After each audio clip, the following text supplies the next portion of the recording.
Welcome in, fellow summoners. Tonight, under the watchful eyes of the Rift, we shall dive into the legendary tales of Runeterra to guide you gently into the realm of dreams. Before we disappear behind the veil of dreams, take a moment to cast your support spell, tap the like button, and join our magical community by subscribing. Also, I'm curious what time it is in your corner of Runeterra, whether you're watching from the war halls of Noxus, the forests of Ionia, or the depths of the Shadow Isles. Share your location in the comments below. Your participation will be greatly appreciated and helps our magical community grow stronger. Now, the time for incantations has passed. Dim your lights, find your most comfortable position, and prepare to be transported to the world of champions and chaos as we dive into tonight's legendary tales. Chapter 1. The Empire's Hunger. In the sprawling war rooms of the immortal bastion, where marble columns bore the weight of an empire's ambitions, maps of distant lands spread across tables like promises of conquest yet unfulfilled. Tonight, as shadows lengthen and the world settles into quietude, let us explore the inexorable hunger that drove Noxus toward the mystical shores of Ionia, and how the seeds of transformation were planted long before the first ship set sail. The Noxian Empire had always been a creature of expansion, its very essence built upon the principle that strength demanded growth, that power unused was power wasted. For generations, the Empire had stretched its iron grip across the western reaches of Valoran, consuming city-states and kingdoms with the methodical precision of a predator that had never known defeat. Yet even as Noxian banners flew over conquered territories, even as tribute flowed like rivers into the capital's coffers, there remained an aching emptiness in the Empire's heart, a hunger that no amount of gold or territory seemed capable of satisfying. You might imagine the war councils of those days, illuminated by the flickering light of braziers, where generals and strategists gathered to discuss the Empire's future.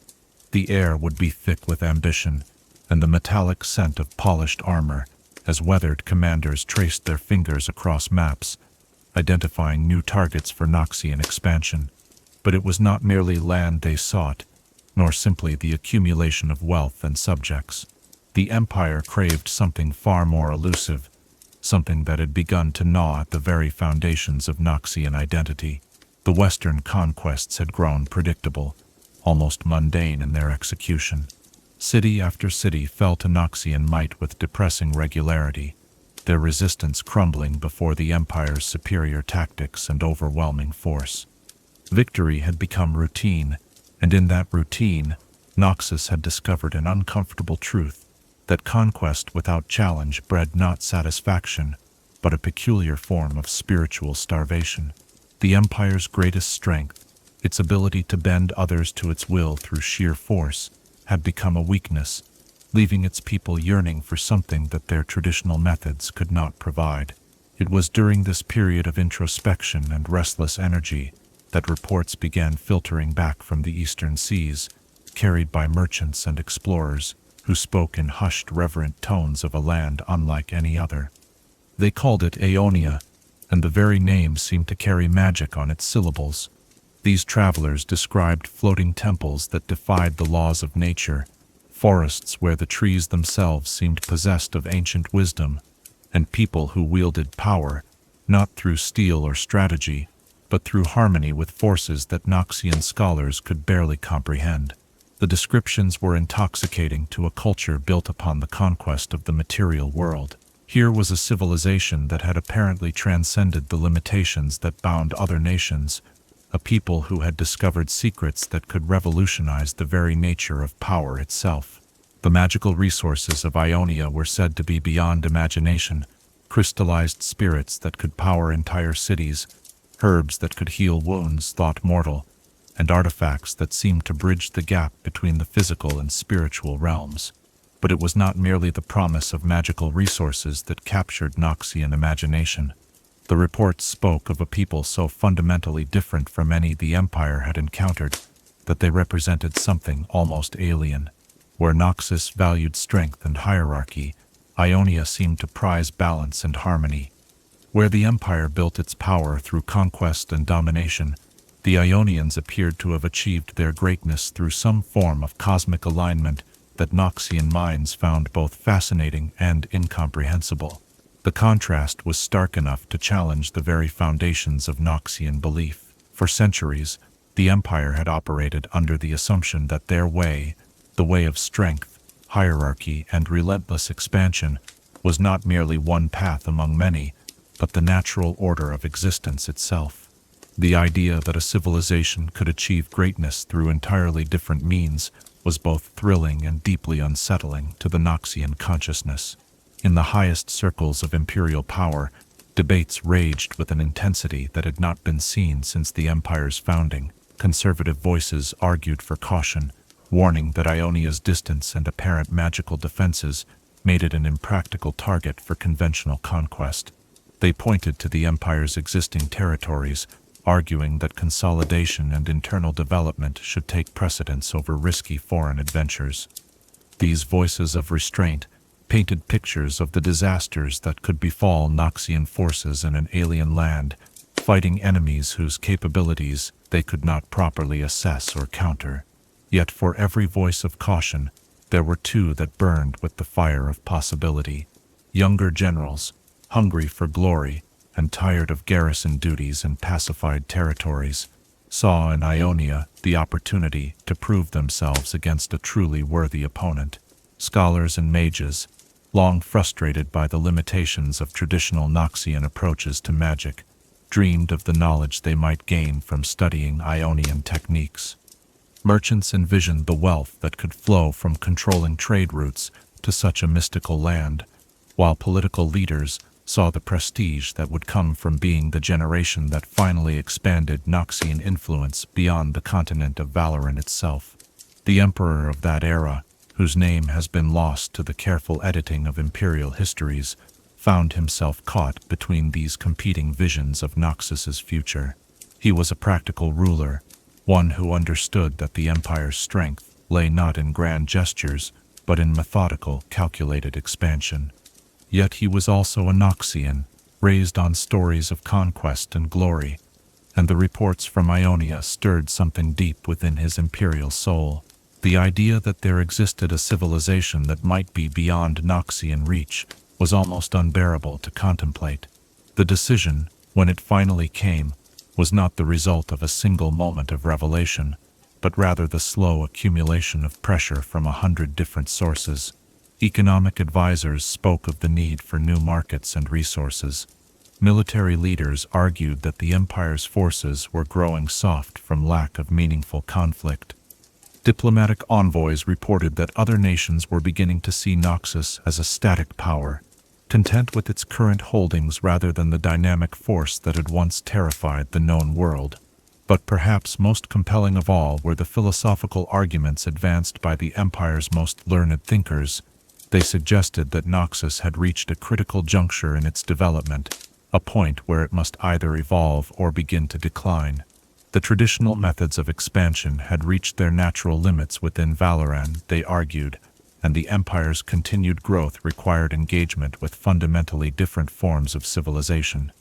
Ionia represented not merely another conquest, but a test of whether Noxian principles could adapt and triumph in an entirely new context. The preparations began quietly, almost secretly, as if the Empire itself was uncertain about the wisdom of its chosen course. Ships were commissioned and crews assembled, but under the guise of expanded trade missions rather than military expeditions. Elite units were selected and trained, but their destination remained classified even from many of the soldiers themselves. Supplies were gathered and weapons prepared, all while maintaining the fiction that this was merely another routine expansion of Noxian influence. Yet those who looked closely could see the signs of something unprecedented in the making. The scale of the preparations, the caliber of the forces being assembled, and the intensity of the planning all pointed to an undertaking far greater than any the Empire had attempted in recent memory. This was to be more than a conquest.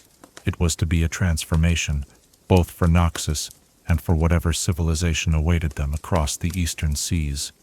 As the final preparations neared completion, a strange mood settled over the immortal bastion and the greater empire beyond.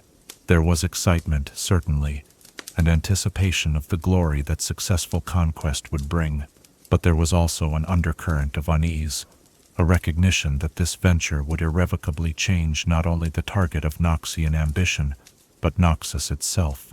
The Empire stood on the threshold of an adventure that would test every assumption it had ever held about power, civilization, and the nature of strength itself. The winds of fate were beginning to blow, carrying with them the scent of distant shores and the promise of encounters that would reshape the destiny of nations. In the gathering twilight of that momentous decision, as the last councils concluded and the final orders were given, Noxus committed itself to a path that would lead to wonders and horrors in equal measure, to triumph and tragedy intertwined in ways that none could foresee. In those quiet moments before the storm, when the future Rima, unwritten and all possibilities seemed to dance in the air like spirits awaiting incarnation, perhaps we might wonder, what drives a civilization to reach beyond the boundaries of the known world, and what price are we willing to pay for the chance to touch the infinite? Chapter 2. The First Shores. Dawn breaks differently over Ionian waters, where the very air seems to shimmer with possibilities unseen in other corners of Runeterra. As our tale continues through this tranquil evening, let us witness that fateful morning when black-sailed ships emerged from the morning mist, carrying within their hulls the weight of imperial ambition and the seeds of a conflict that would forever alter two civilizations. The Noxian fleet had sailed for weeks across the treacherous eastern seas, their vessels cutting through waters that grew stranger with each passing day. Seasoned sailors, men who had navigated every corner of Valoran's coastlines, found themselves unsettled by phenomena they could neither explain nor dismiss. The very waves seemed to pulse with an inner light, and schools of fish moved in patterns too perfect to be natural, as if guided by some invisible choreographer beneath the surface. You might envision the growing unease aboard those ships as familiar landmarks gave way to an increasingly alien seascape. The water itself took on hues that existed nowhere in Noxian experience, deep purples that shifted to silver under moonlight, greens so vibrant they seemed to glow from within. Compass needles wavered unpredictably, not from magnetic interference, but from something far more fundamental, as if the very concept of direction became fluid in these mystical waters. Captain Theron Brightblade, commanding the flagship Iron Dominion, kept careful logs of these anomalies, though he found himself struggling to describe experiences that had no precedent in Noxian naval tradition. His entries speak of nights when the stars seemed to dance in patterns that spelled out words in languages his crew could not read, of dolphins that leaped in perfect synchronization while singing harmonies that brought grown warriors to tears, of mornings when the sunrise painted the sky in colors that had no names. The first glimpse of Ionian shores came not through sight, but through sensation, a gradual awareness that the very atmosphere was changing around them. The air grew thick with magic so pure and concentrated that even the most magically insensitive Noxian soldiers could feel it tingling against their skin like electricity before a storm. Veterans who had served in campaigns across Valoran reported that breathing this air was like drinking wine after a lifetime of water, intoxicating and overwhelming in its richness. When the coastline finally materialized through the pre-dawn mist, it defied every expectation the Noxians had formed based on their intelligence reports. Where they had anticipated harbors and fortifications, defensive positions and military installations, they found instead a landscape that seemed to have grown rather than been built. Crystalline spires rose from living rock, their surfaces catching and refracting the morning light into countless rainbows that danced across the water. Bridges that appeared to be woven from solidified moonbeams connected floating platforms where gardens bloomed in impossible profusion. The beaches themselves glowed with a soft, pearl-like luminescence, as if the very sand had been blessed by celestial powers. Ancient trees whose trunks were easily 30 feet in diameter stretched their branches over the shoreline, their leaves rustling with music that seemed to welcome the dawn, while simultaneously warning of approaching change. Flowers the size of a man's head released pollen that sparkled like diamond dust in the growing light, creating tiny auroras that shifted and swirled with each gentle breeze. For soldiers trained to assess tactical advantages and identify defensive positions, the sight was both magnificent and deeply unsettling.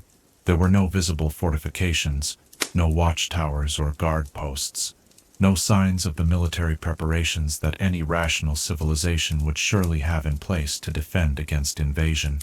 The absence of such precautions seemed to suggest either supreme confidence or dangerous naivety, though the Noxians were beginning to suspect that neither explanation adequately captured the truth of what they faced. The landing itself proceeded with an eerie lack of resistance that left the invasion forces more troubled than relieved. As the first boats ground against those luminescent shores, as Noxian boots took their first steps onto Ionian soil, the very ground seemed to hum with a welcoming energy that was utterly at odds with the military nature of their mission. The sand was warm beneath their feet, not from the sun but from some internal source of comfort, and many soldiers later reported that their first steps on Ionian soil filled them with an inexplicable sense of homecoming. The forests beyond the beaches revealed themselves gradually, like a living entity choosing how much of itself to show to these foreign visitors. Paths appeared where none had been moments before, winding between trees whose bark bore intricate patterns that seemed to shift and change when observed directly. The air was filled with the songs of birds whose plumage defied the natural laws the Noxians understood, creatures of living crystal and flowing water that perched on branches of what appeared to be solidified starlight. It was Captain Brightblade who led the first scouting party inland, accompanied by a hand-picked team of veterans who had served in every major Noxian campaign of the past decade. These were men who had stormed the walls of Dalmatian fortresses, who had fought their way through the frozen wastes of the Freljord, who had proven their courage and competence in 100 different theaters of war. Yet, as they ventured deeper into the Ionian wilderness, each step seemed to strip away another layer of their certainty about the nature of reality itself. The encounter that would be recorded in Noxian military histories, as first contact occurred beside a stream that flowed uphill while somehow maintaining perfect clarity and a musical babble that sounded almost like conversation. The Noxian scouting party had paused to fill their water skins when a figure emerged from between the trees with such grace and silence that several hardened warriors later swore they had materialized from thin air. She was clearly Ionian, though beyond that simple designation, every assumption the Noxians might have made about their enemies crumbled into inadequacy. Tall and elegant, with hair that seemed to catch and hold fragments of sunlight even in shadow, she wore robes that appeared to be woven from flower petals and morning mist. When she spoke, her voice carried the musical quality of the stream beside them, and though she used words the Noxians had never heard, her meaning somehow reached them with crystal clarity. "Welcome, travelers from distant shores," she said, and the very air seemed to translate her words into comprehension. "We have felt your approach like thunder before the storm, like the trembling of the earth before the mountain awakens. What brings you to these lands where harmony dwells, where the spirit and flesh dance together in eternal balance?" Captain Brightblade, a man who had negotiated surrenders and delivered ultimatums to kings and generals, found himself strangely tongue-tied before this serene figure. The formal protocols of conquest, the careful scripts of intimidation and domination that Noxian military doctrine prescribed for such encounters, seemed suddenly absurd in the face of such genuine curiosity and open welcome. How does one declare hostile intent to someone who greets invasion with the same warmth they might show to invited guests? The Ionian woman, who later identified herself as Irulan, a keeper of the sacred groves, listened with patient attention as Brightblade struggled through an explanation of Noxian intentions that grew less convincing with each word.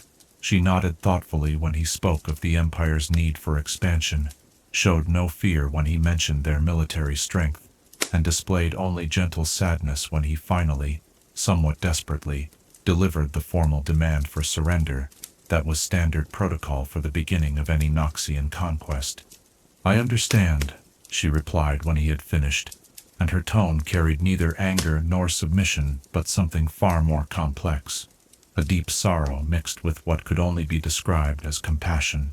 You come seeking to take what you believe we possess, to claim dominion over what you imagine can be owned. But tell me, honored captain, what does your empire truly hunger for? What emptiness drives you across vast oceans to stand before us with swords drawn against the morning light? The question hung in the air like incense, perfuming the moment with implications that none of the Noxians were prepared to address. Here was an enemy who refused to behave like an enemy, who met aggression with philosophy and conquest with invitation to self-examination. The tactical manuals the invasion force had studied contained no guidance for such encounters, no strategies for overcoming resistance that manifested as acceptance, no protocols for dealing with defenders who seemed more concerned with understanding their attackers than with defeating them. As word of this first contact spread through the landing forces, it created a ripple of unease that military discipline could not entirely suppress. Soldiers who had expected to face familiar forms of resistance, fortified positions, organized military units, clear battle lines drawn between us and them, instead found themselves confronting questions about the very nature of their mission. The Ionians they encountered did not flee or fight. They simply were existing in such perfect harmony with their environment that the very concept of conquest began to seem not just difficult, but somehow meaningless. The reports that reached the fleet's commanding officers painted a picture of a land that operated according to principles so foreign to Noxian understanding that they challenged the fundamental assumptions upon which the entire invasion had been planned.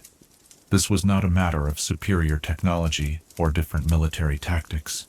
It was a civilization that appeared to have transcended the very concepts of conflict and domination that formed the backbone of Noxian society. Yet even as confusion and uncertainty spread through the ranks, the momentum of imperial ambition proved stronger than philosophical doubt. Orders had been given, strategies had been set in motion, and the machine of conquest, once started, was not easily stopped. The landing proceeded according to plan, establishing beachheads and supply lines, securing positions and preparing for the deeper penetration into Ionian territory that would surely reveal more conventional forms of resistance.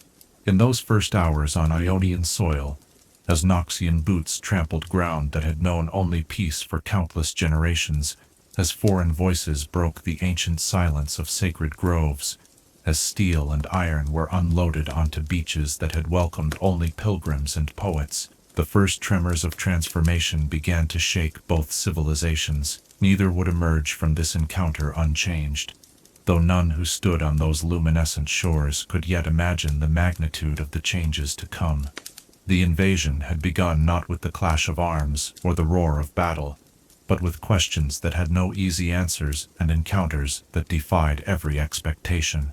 In the growing light of that first Ionian dawn, as mist rose from waters that sang with ancient magic and birds of impossible beauty, welcomed the sun with voices like crystal bells, perhaps we might wonder, when two worlds meet that operate by entirely different rules, which one must change, and what is lost in the transformation. Chapter 3. The Blade Dancer's Awakening.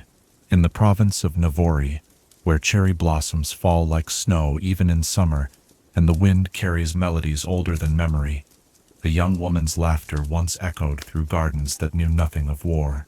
Tonight, as we settle deeper into our journey through this transformative conflict, let us witness how innocence can be forged into revolution, and how the gentlest soul can become the sharpest blade, when all that is precious hangs in the balance.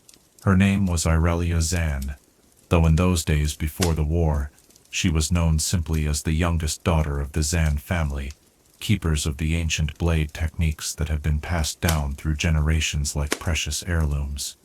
The Zan estate nestled in the rolling hills outside Placidium, a modest but elegant compound where morning mist clung to perfectly manicured gardens and the sound of practice blades rang out with the rhythm of a peaceful heartbeat. You might imagine young Irelia, in those halcyon days, moving through the family dojo with the unconscious grace of one born to dance with steel. At 14, she possessed the kind of natural talent that emerges perhaps once in a generation, an intuitive understanding of balance and flow that made her practice sessions look more like performances than training. Her brothers, older and stronger, would shake their heads in wonder, as their youngest sister seemed to make the very air around her sing with the whisper of her movements. The traditional Ionian blade forms had evolved over centuries, not as instruments of war, but as expressions of spiritual harmony, physical poetry that connected the practitioner to the deeper rhythms of existence. Each kata told a story. The lotus blooms at dawn, the river finds the sea, the phoenix rises from ashes, and Aurelia performed them with such natural eloquence that watching her practice became a form of meditation for anyone fortunate enough to witness it. Her favorite practice ground was a circular pavilion carved from a single massive jade stone, positioned to catch the first light of dawn and the last glow of sunset. Here, surrounded by her grandmother's prized orchids and the gentle murmur of a stream that had flowed unchanged for 1,000 years, Aurelia would lose herself for hours in the eternal dance of blade and spirit. The ancient weapons responded to her touch, as if they had been waiting their entire existence for her hands, their metal singing with harmonics that spoke of joy and perfect alignment. Family was everything in the Zan household, as it was throughout Ionia. Aurelia's father, Leto, was a respected teacher of the traditional forms, known throughout the province for his wisdom and his ability to help students find their own unique expression within the classical frameworks. Her mother, Kai, maintained the family's gardens with the same precision and love that her husband brought to sword work, creating living mandalas of flowers that bloomed in sequences, designed to reflect the changing seasons and the eternal cycles of growth and renewal. Oma, Aurelia's grandmother, was perhaps the most influential figure in the young woman's life. Ancient even then, with hair like spun moonlight, and eyes that seemed to hold depths of understanding accumulated over decades of study and practice. Oma had been present for some of the most significant moments in recent Ionian history. She spoke of the spirits as old friends, told stories of the first blade dancers as if she had known them personally, and possessed an uncanny ability to sense changes in the spiritual climate long before they manifested in the physical world.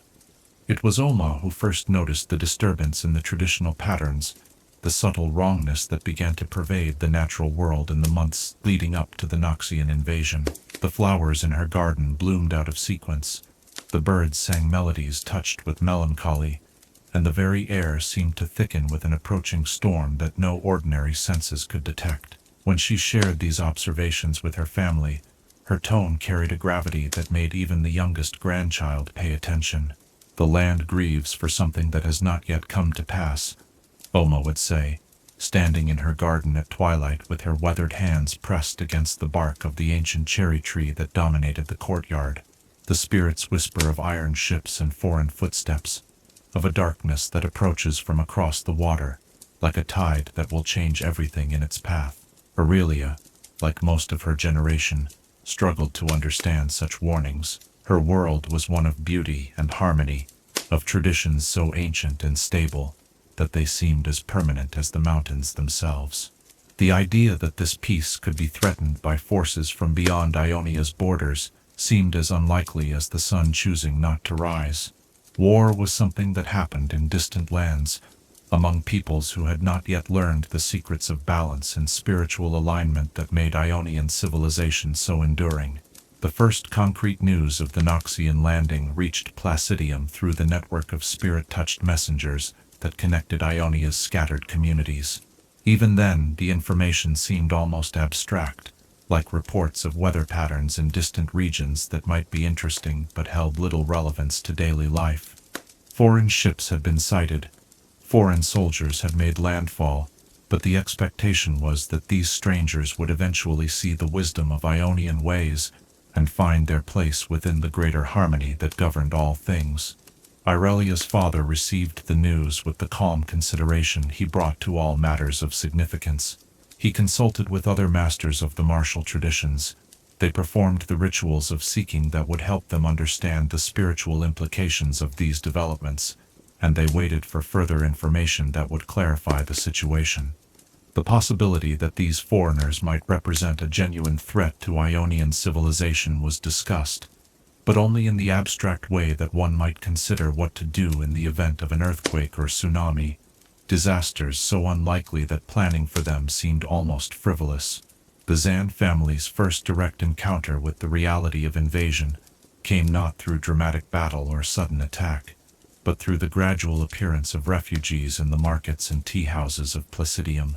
These were people from the coastal provinces, families who had packed their most precious possessions and traveled inland with stories that grew more disturbing with each telling. They spoke of foreign soldiers who seemed immune to the spiritual techniques that had always been sufficient to resolve conflicts, of weapons and tactics that showed no regard for the sacred balance that governed proper combat. Most unsettling of all were the reports of how these invaders responded to traditional Ionian hospitality and diplomacy, where any reasonable being would surely recognize the wisdom of accommodation and mutual understanding. These Noxians seemed driven by a hunger for domination that no amount of generous offering could satisfy. They took what they wanted without asking, occupied sacred sites without regard for their spiritual significance, and treated the natural harmony of Ionian society as if it were merely an obstacle to be overcome rather than a treasure to be preserved. As the weeks passed and the reports grew darker, even Aurelia began to understand that something unprecedented was happening. The refugees flowing into Placidium were no longer just from the immediate coastal areas, but from deeper inland, suggesting that the foreign occupation was expanding with methodical determination. The traditional methods of conflict resolution, negotiation, spiritual intervention, appeals to the higher wisdom that surely existed within all thinking beings, seemed to have no effect on these invaders. It was during this period of growing unease that Aurelia experienced her first prophetic dream, a vision so vivid and disturbing that she woke with tears streaming down her face and the taste of blood in her mouth. In the dream, she saw Placidium burning, its ancient trees withered and blackened, its sacred sites desecrated by foreign hands. She saw her family's dojo filled with strangers who laughed as they broke the practice weapons that had been blessed by generations of masters. Most terrifying of all, she saw herself standing alone among the ruins, holding blades that pulsed with an inner fire she had never felt in waking life, surrounded by shadows that whispered promises of power and vengeance. When she shared this vision with Oma, her grandmother's response was not the comfort and reassurance Aurelia had hoped for, but a slow nod of understanding that seemed to acknowledge the arrival of something long anticipated. Oma took her granddaughter's hands in her own weathered palms and spoke words that would echo in Aurelia's memory for the rest of her life. The spirits choose their instruments according to need, not desire. What comes to you comes not as gift but as responsibility, not as blessing but as burden. Are you prepared to carry what cannot be set down? The question hung between them like incense, heavy with implications that neither could fully articulate. Aurelia, still young enough to believe that good intentions and pure spirit could overcome any obstacle, nodded with the confidence of inexperience. She could not yet imagine the weight of leadership, the crushing responsibility of carrying an entire people's hopes, the terrible choices that would be required of her in the dark days ahead. She knew only that her beloved home was threatened, and that if power was being offered to defend it, she would accept whatever burden that power required. The morning of the attack dawned with deceptive beauty, the kind of perfect spring day that seemed designed to showcase everything that made Ionia precious. Cherry blossoms drifted on warm breezes, the gardens blazed with colors that painters spent lifetimes trying to capture, and the ancient stones of Placidium glowed with the accumulated blessings of centuries of peaceful habitation. It was the sort of day when war seemed not just unlikely but impossible, when the very idea of violence felt like a violation of natural law. Aurelia was in the Jade Pavilion when the first screams reached her ears, practicing the 1,000 petals form with a concentration so complete that the outside world had faded to a gentle murmur of background sensation. The sound that shattered her meditation was like nothing she had ever heard, not the occasional cry of pain or frustration that might emerge from intense training, but something primal and desperate that spoke of genuine terror. The practice blade fell from her hands as she turned toward the source of the disturbance, her mind struggling to process sounds that had no place in her understanding of reality. The smoke rising from the direction of the village center was wrong in ways that went beyond simple visual perception. It was too black, too thick, and it moved with a purposefulness that natural fire did not possess. As Irelia ran toward Placidium proper, her feet carrying her along paths she had traveled countless times in joy and anticipation, she began to encounter sights that her peaceful upbringing had never prepared her to witness or understand. The Noxian assault on Placidium was not the chaotic barbarity that Ionian prejudice might have expected, but rather a precise, methodical operation designed to break the spirit of resistance before it could properly form. The foreign soldiers moved with disciplined efficiency, their actions coordinated by training and experience that spoke of countless similar operations across the known world. They had not come to destroy everything, but rather to demonstrate so overwhelming a superiority that further resistance would seem futile. Yet in their calculations, the Noxians had failed to account for the one variable that would prove their undoing: the transformation that occurs when love encounters absolute loss, when innocence confronts unthinkable violation. As Irelia reached the burning remains of her childhood home, as she saw the lifeless forms of family members who had spent their entire lives in service to peace and beauty, as she witnessed the casual destruction of everything that had given her world meaning, something awakened within her that was both divine and terrible. The blades came to her without conscious summoning, ancient weapons of her family line that sang through the air as if guided by will alone. They moved around her in patterns that transcended anything she had learned through traditional training, weaving spirals of steel that seemed to bend reality itself to their purpose. The Noxian soldiers who had seemed so invincible moments before found themselves facing something beyond their experience or understanding, not a warrior in any sense they recognized, but a force of nature expressing itself through human form. In that moment of awakening, as grief and love and fury crystallized into purpose, Irelia Zan ceased to exist and the Blade Dancer was born. The transformation was as complete as it was instantaneous, stripping away everything that had been merely personal to reveal the archetypal power that had always slumbered within her. She became the living embodiment of Ionia's will to survive, the focused expression of an entire civilization's refusal to surrender to forces that would diminish its beauty and wisdom. The battle that followed would be remembered not for its tactics or its casualties, but for the moment when a 14-year-old girl became the symbol of an entire people's resistance. In becoming the Blade Dancer, Irelia had found not just the power to fight back against the Noxian occupation, but the terrible responsibility of carrying her people's hopes through the darkness that lay ahead. As this chapter of transformation draws to its close, as we witness the birth of a legend from the ashes of innocence, perhaps we might wonder, what price are we willing to pay for the power to protect what we love? And how much of ourselves must we sacrifice to become what the world needs us to be? Chapter 4. The Singed Experiments.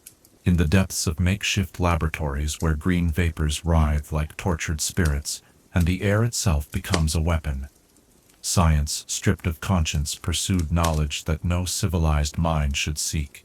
As our journey through this transformative conflict continues, let us venture into the shadows cast by a brilliant intellect that chose progress over principle, innovation over innocence, and discover how the pursuit of victory can corrupt even the noblest of intentions.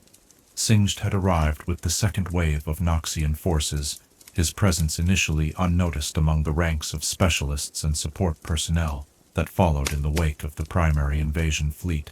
To casual observers, he appeared to be merely another military alchemist, one of the many technical experts that modern warfare required to maintain equipment, treat the wounded, and provide the specialized knowledge that could mean the difference between victory and defeat. His modest tent laboratory, tucked discreetly among the supply wagons and field hospitals, drew little attention from soldiers focused on more immediate concerns of conquest and survival.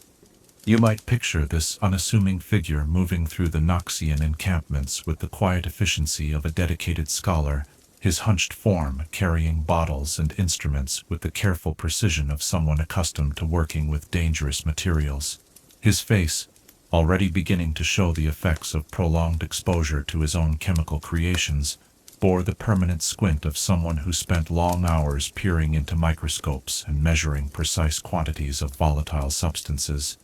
To those who bothered to notice him at all, he seemed harmless, an aging academic whose contributions to the war effort would likely be limited to improving the quality of field rations or developing better methods for preserving supplies in Ionia's humid climate. The truth was far more complex and infinitely more troubling. Singed had volunteered for this campaign not out of patriotic duty or desire for glory, but because Ionia represented the ultimate testing ground for theories he had been developing for decades.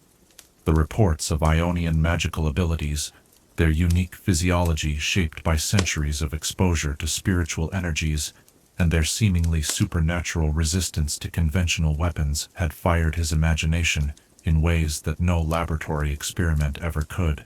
Here was an opportunity to study subjects and phenomena that existed nowhere else in the known world, to push the boundaries of alchemical science into territories that more cautious researchers would never dare explore.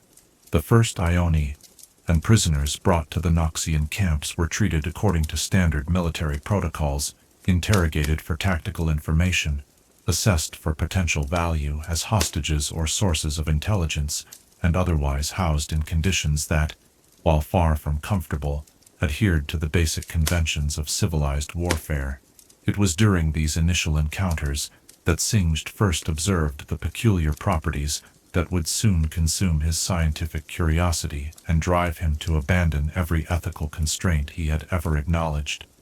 The Ionians healed at rates that seemed to defy natural law, their wounds closing with remarkable speed and leaving barely perceptible scars. More intriguingly, they appeared to draw strength from their connection to the land itself, growing visibly healthier when allowed contact with Ionian soil, and withering when kept in purely artificial environments. Their resistance to conventional toxins was extraordinary, their bodies somehow neutralizing poisons that would quickly prove fatal to ordinary humans. Most fascinating of all, they seemed to possess an intuitive understanding of chemical processes, able to identify the components of complex mixtures through means that had nothing to do with traditional analytical methods. These observations filled dozens of pages in Singed's private journals, detailed notes written in the coded notation he had developed to protect his research from casual scrutiny. Each entry revealed new questions that demanded investigation, new possibilities that beckoned his intellect toward discoveries that could revolutionize understanding of biology, chemistry, and the fundamental forces that governed life itself. The opportunity was unprecedented, the potential knowledge invaluable, and the subjects, enemy combatants whose fates were already sealed by the fortunes of war, were readily available for study. The transition from observation to experimentation occurred gradually, each step seeming reasonable in isolation, while collectively leading toward territories that no ethical framework could justify.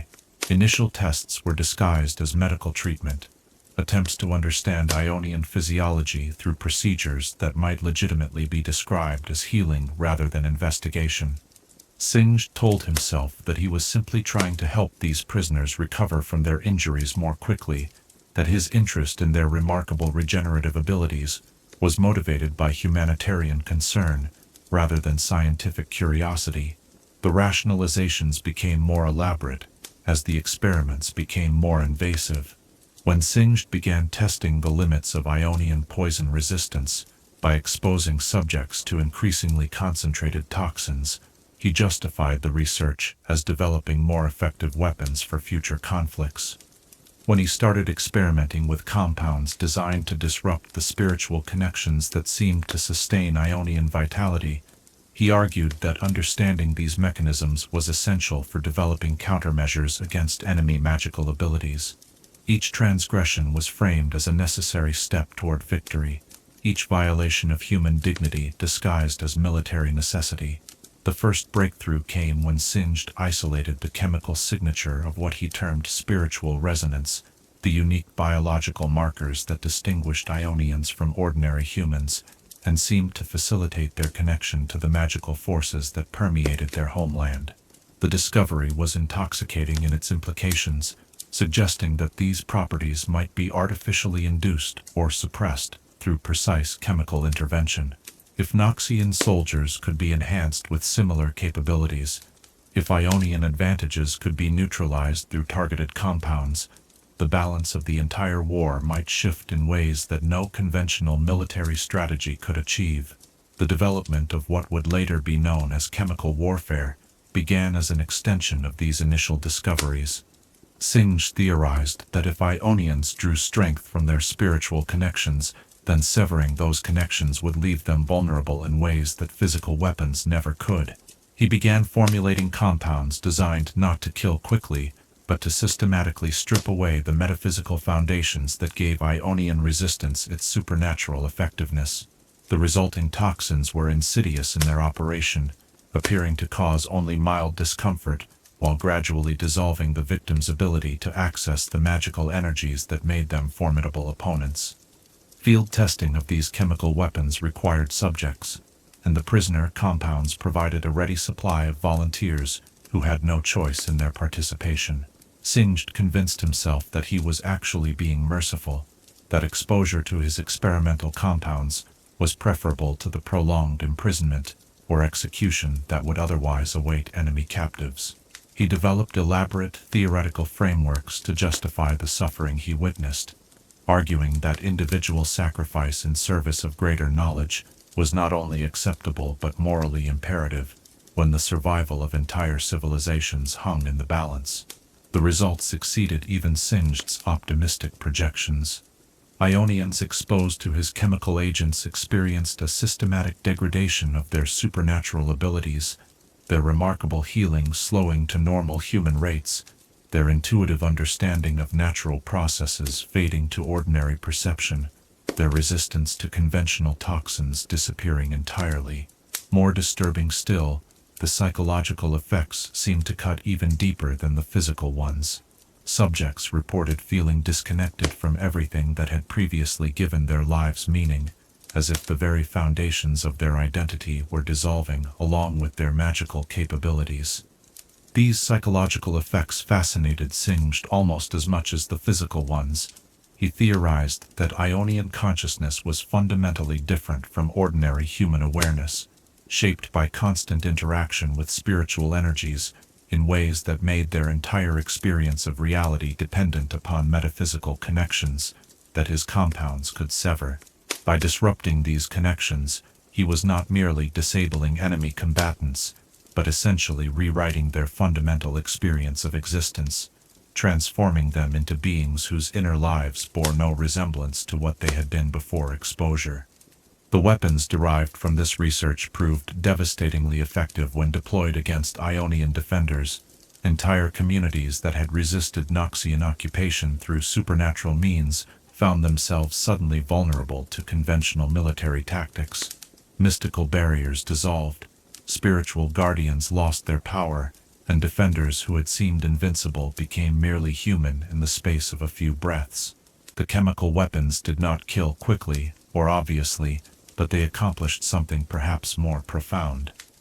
They severed the connections that made Ionian civilization possible, leaving behind populations that retained the forms of their previous existence, but had lost the essential essence that gave those forms meaning.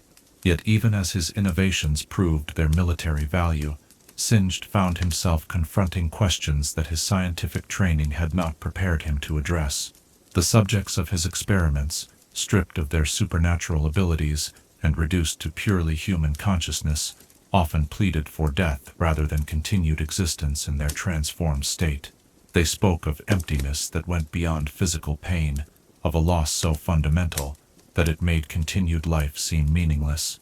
Their suffering was not the clean agony of physical injury, but something more complex and disturbing, a form of existential anguish that challenged every assumption Singed had made about the nature of consciousness and identity. The reports that reached Noxian Command described chemical weapons of unprecedented effectiveness, tactical innovations that promised to revolutionize the conduct of warfare against magically enhanced opponents. What these reports did not capture was the cost of such innovations, the systematic brutalization of human dignity that such weapons required, or the transformation that their development had worked upon their creator. Singed had begun this research as a scholar seeking knowledge. He had become something else entirely, a figure whose pursuit of scientific advancement had led him to abandon every principle that distinguished civilization from barbarity. The laboratory tent that had once housed careful experiments and controlled observations had become something more sinister, a place where the screams of test subjects mingled with the hiss of chemical reactions and the scratch of pens recording data that should never have been gathered. Assistants who had initially shared Singed enthusiasm for discovery found excuses to transfer to other duties, unable to reconcile their scientific training with the reality of what such research demanded. Only Singed himself remained unchanged, or perhaps changed so completely that he no longer recognized the transformation that had occurred within his own conscience. In the quiet hours before dawn, when even the most dedicated researcher needed rest, Singed would sometimes find himself staring at the journals that contained his life's work, and struggling to remember the idealistic young scholar who had first dreamed of using chemistry to heal rather than harm. The knowledge he had gained was undeniably valuable, the tactical advantages undeniably real, but the price of such achievements had been the systematic destruction of everything that had once made such knowledge worth pursuing. He had gained the power to remake the fundamental nature of consciousness itself, but had lost the wisdom to understand why such power should never be used. The chemical weapons that emerged from Singed's research would prove decisive in breaking Ionian resistance, but their true legacy lay not in military victory but in the precedent they established. Wars had always been brutal, but this conflict had introduced a new form of brutality, one that targeted not just bodies but souls, not just individuals, but the very foundations of civilized existence. In crossing boundaries that should never have been crossed, in pursuing knowledge that should never have been sought, Singed had opened doors that could never be closed again. As this dark chapter of scientific ambition and moral collapse draws toward its end, as we witness the birth of weapons that would haunt both civilizations long after the war's conclusion, perhaps we might wonder, what responsibilities do we bear for the knowledge we seek, and how do we guard against the seductive whisper that tells us any price is worth paying for the power to remake the world according to our will? Chapter 5. Broken Traditions. In the sacred groves, where for countless generations wisdom had been passed from master to student through patient contemplation, the sound of steel being sharpened now pierced the twilight meditation. As we continue our journey through this crucible of transformation, let us witness how a people dedicated to harmony were forced to confront the terrible paradox of their age, that preserving peace might require embracing war, that protecting balance might demand its temporary abandonment. The Temple of Lasting Accord had stood for over 800 years as a monument to Ionian philosophy, its crystalline spires catching and refracting sunlight into patterns that spoke of eternal verities and unchanging truths. In chambers carved from living rock and gardens, tended by generations of devoted keepers, the greatest minds of Ionian civilization had gathered to debate questions of ethics, to explore the deepest mysteries of existence, and to maintain the delicate balance that kept their society in harmony with the natural order. The temple's archives contained the accumulated wisdom of centuries, philosophical treatises that had guided Ionian thought through every crisis and transition the civilization had faced. You might envision the emergency council that convened there as news of Noxian advances reached the inner provinces, bringing together representatives of every major tradition and school of thought that shaped Ionian society. Monks whose entire lives had been devoted to non-violence sat beside warriors trained in defensive arts. Spiritual leaders who counseled patience and understanding shared space with younger voices demanding immediate action. The great hall, usually filled with the gentle murmur of scholarly discourse, now echoed with passionate debates that threatened to shatter the very foundations of everything these people held sacred. Elder Soma, the temple's most revered teacher, presided over these discussions with the same serene composure she had maintained through decades of academic debates. But those who knew her well could see the strain etched in the lines around her eyes.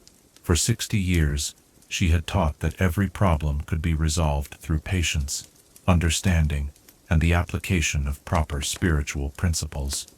The Noxian invasion represented a challenge to that fundamental belief that went beyond mere military strategy to question the very validity of Ionian philosophy itself.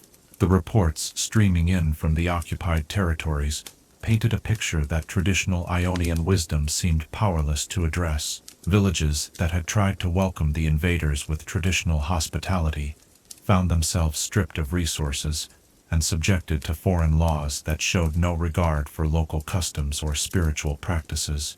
Communities that had attempted to negotiate, offering to share their knowledge and wealth in exchange for autonomy, discovered that their very willingness to compromise was interpreted as weakness to be exploited rather than wisdom to be respected. Most disturbing of all were the accounts of what happened to those who attempted to resist using traditional methods. Spiritual barriers that should have been impregnable dissolved before strange chemical weapons. Meditation techniques that had calmed the fiercest beasts proved useless against soldiers whose minds had been hardened by training regimens that specifically prepared them to resist such influences. Diplomatic overtures made with perfect sincerity and backed by generous offers of mutual benefit were met with demands for unconditional surrender that showed no understanding of the spiritual principles that made such demands impossible to accept. Master Kyo, whose teachings on defensive warfare had shaped generations of protectors, stood before the assembled council, with hands that trembled slightly as he spoke words that went against everything he had spent his life believing. The old ways assume that our enemies share at least some common understanding of honor, some basic recognition that certain lines should not be crossed. These Noxians operate according to principles so alien to our own that our traditional responses serve only to make us vulnerable to exploitation. The silence that followed his words was profound, weighted with implications that none present wanted to acknowledge. If the traditional methods were inadequate, if the wisdom of ages proved insufficient to address this crisis, then what remained of the civilization they were trying to defend? If Ionia survived by abandoning its fundamental principles, could the result still be called Ionian in any meaningful sense? The debate that ensued would later be recognized as the moment when Ionian civilization began its painful transformation from a culture of pure contemplation to one that balanced wisdom with pragmatic necessity. Younger voices, led by representatives from the provinces already under attack, argued that survival must take precedence over philosophical purity. They pointed to villages where entire populations had been enslaved or worse, to sacred sites that had been desecrated without any regard for their spiritual significance, to traditions that were being systematically destroyed by invaders who saw them as obstacles rather than treasures. What good is maintaining our principles if there is no one left to practice them? Demanded Zelos, a young warrior monk from the coastal provinces, whose own temple had been converted into a Noxian supply depot. The enemy does not share our commitment to balance and harmony. They exploit our reluctance to fight with the same ruthlessness they show in everything else. Every day we spend in debate is another day they use to strengthen their hold on our lands and corrupt more of our people. The older members of the council listened to such arguments with the heavy sadness of those who saw the truth in words they wished they could refute. Master Chen, whose own writings on spiritual resistance had influenced Ionian defensive doctrine for centuries, rose slowly from his meditation cushion and spoke in tones that carried the weight of a lifetime's dedication to non-violent principles. I have spent 70 years teaching that violence only begets more violence, that the true victory lies in transforming one's enemies rather than destroying them. Yet I have seen the reports from the occupied territories, and I must acknowledge that our traditional approaches have proven inadequate to address this particular threat. Perhaps Perhaps there are times when the preservation of life itself requires actions that contradict our preferred methods. Perhaps the greater harm lies not in compromising our principles temporarily, but in allowing those principles to be destroyed permanently through our inaction.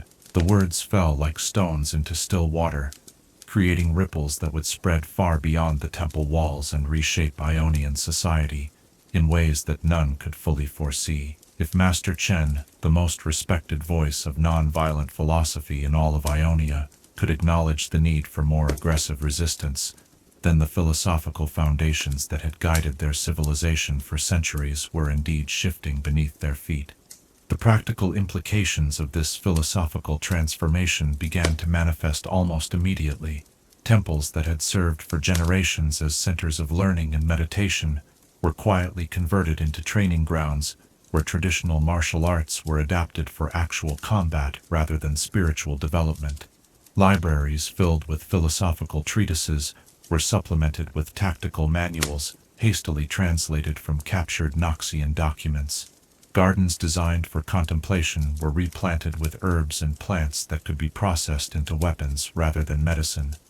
The process was heartbreaking for those who remembered the old ways, watching as spaces that had been sanctified by centuries of peaceful practice were transformed into instruments of war. The great meditation hall of the Temple of Lasting Accord, where students had once sat in silent contemplation for days at a time, was cleared of its prayer cushions and filled with practice weapons. The sound of steel rang where once only whispered mantras had disturbed the air, and the walls that had absorbed generations of peaceful intention now echoed with the harsher rhythms of combat training. Perhaps most difficult of all was the transformation required of the people themselves. Monks who had spent decades cultivating serenity and compassion were forced to study techniques for incapacitating human opponents. Healers whose entire understanding of their art was based on preserving and nurturing life found themselves researching ways to use their knowledge of anatomy for more destructive purposes. Teachers who had devoted themselves to spreading understanding and harmony were compelled to develop methods for inspiring hatred and fear in those who threatened their students. The psychological cost of such transformations went far beyond the practical challenges of learning new skills. Many of those forced to abandon their traditional roles experienced what could only be described as a crisis of identity, questioning not only their methods but their fundamental understanding of who they were and what their lives had meant. The very qualities that had made them effective in their previous roles, compassion, patience, the ability to see multiple perspectives, sometimes seemed to work against them when applied to the harsh realities of warfare. Master Senna, a healer whose gentle touch had eased the suffering of thousands over her long career, found herself struggling with techniques that required her to cause pain rather than alleviate it. "I understand the necessity," she confided to a trusted colleague. "But every time I use my knowledge of pressure points to incapacitate rather than heal, I feel as though I am betraying not only my training but something fundamental about what it means to be human. How do we preserve our humanity while doing things that seem to require us to abandon it?"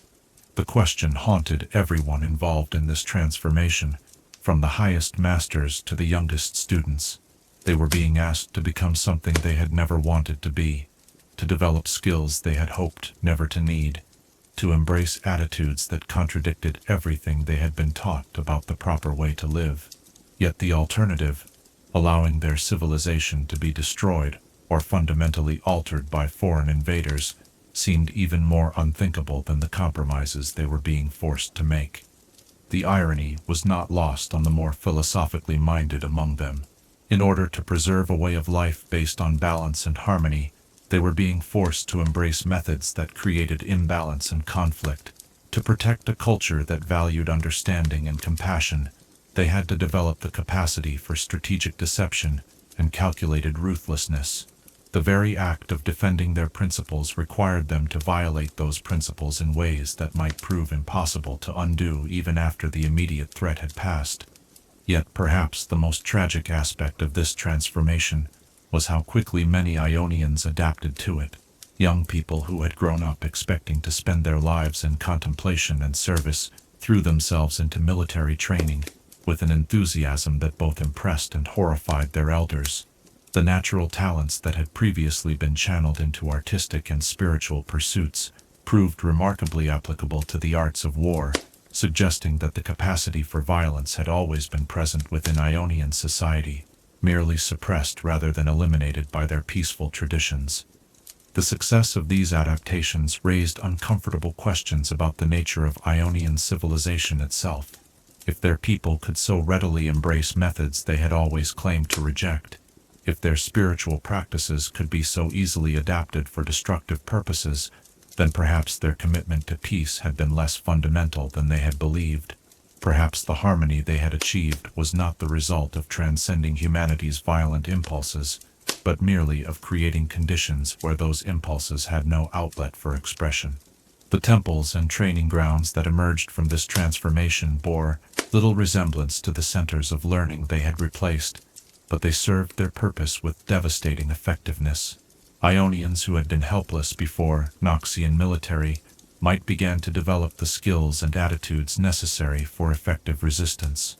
The invaders who had expected to face passive opponents, committed only to defensive measures, found themselves confronting guerrilla fighters who combined traditional Ionian magical abilities with newly learned tactical sophistication.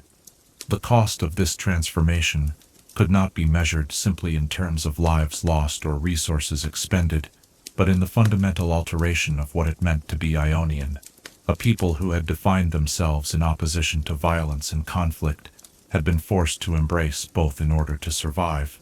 Whether this represented a temporary adaptation that could be reversed after the crisis passed, or a permanent change that would reshape their civilization for generations to come, remained to be seen.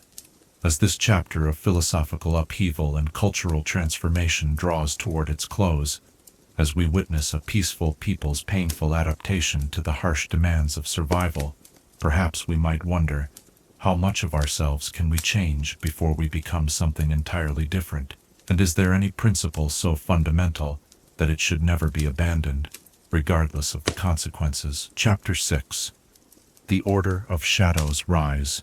In the mountain monastery where balance had been maintained for generations through careful discipline and unwavering tradition, a student's growing frustration with ancient limitations would soon shatter centuries of established order.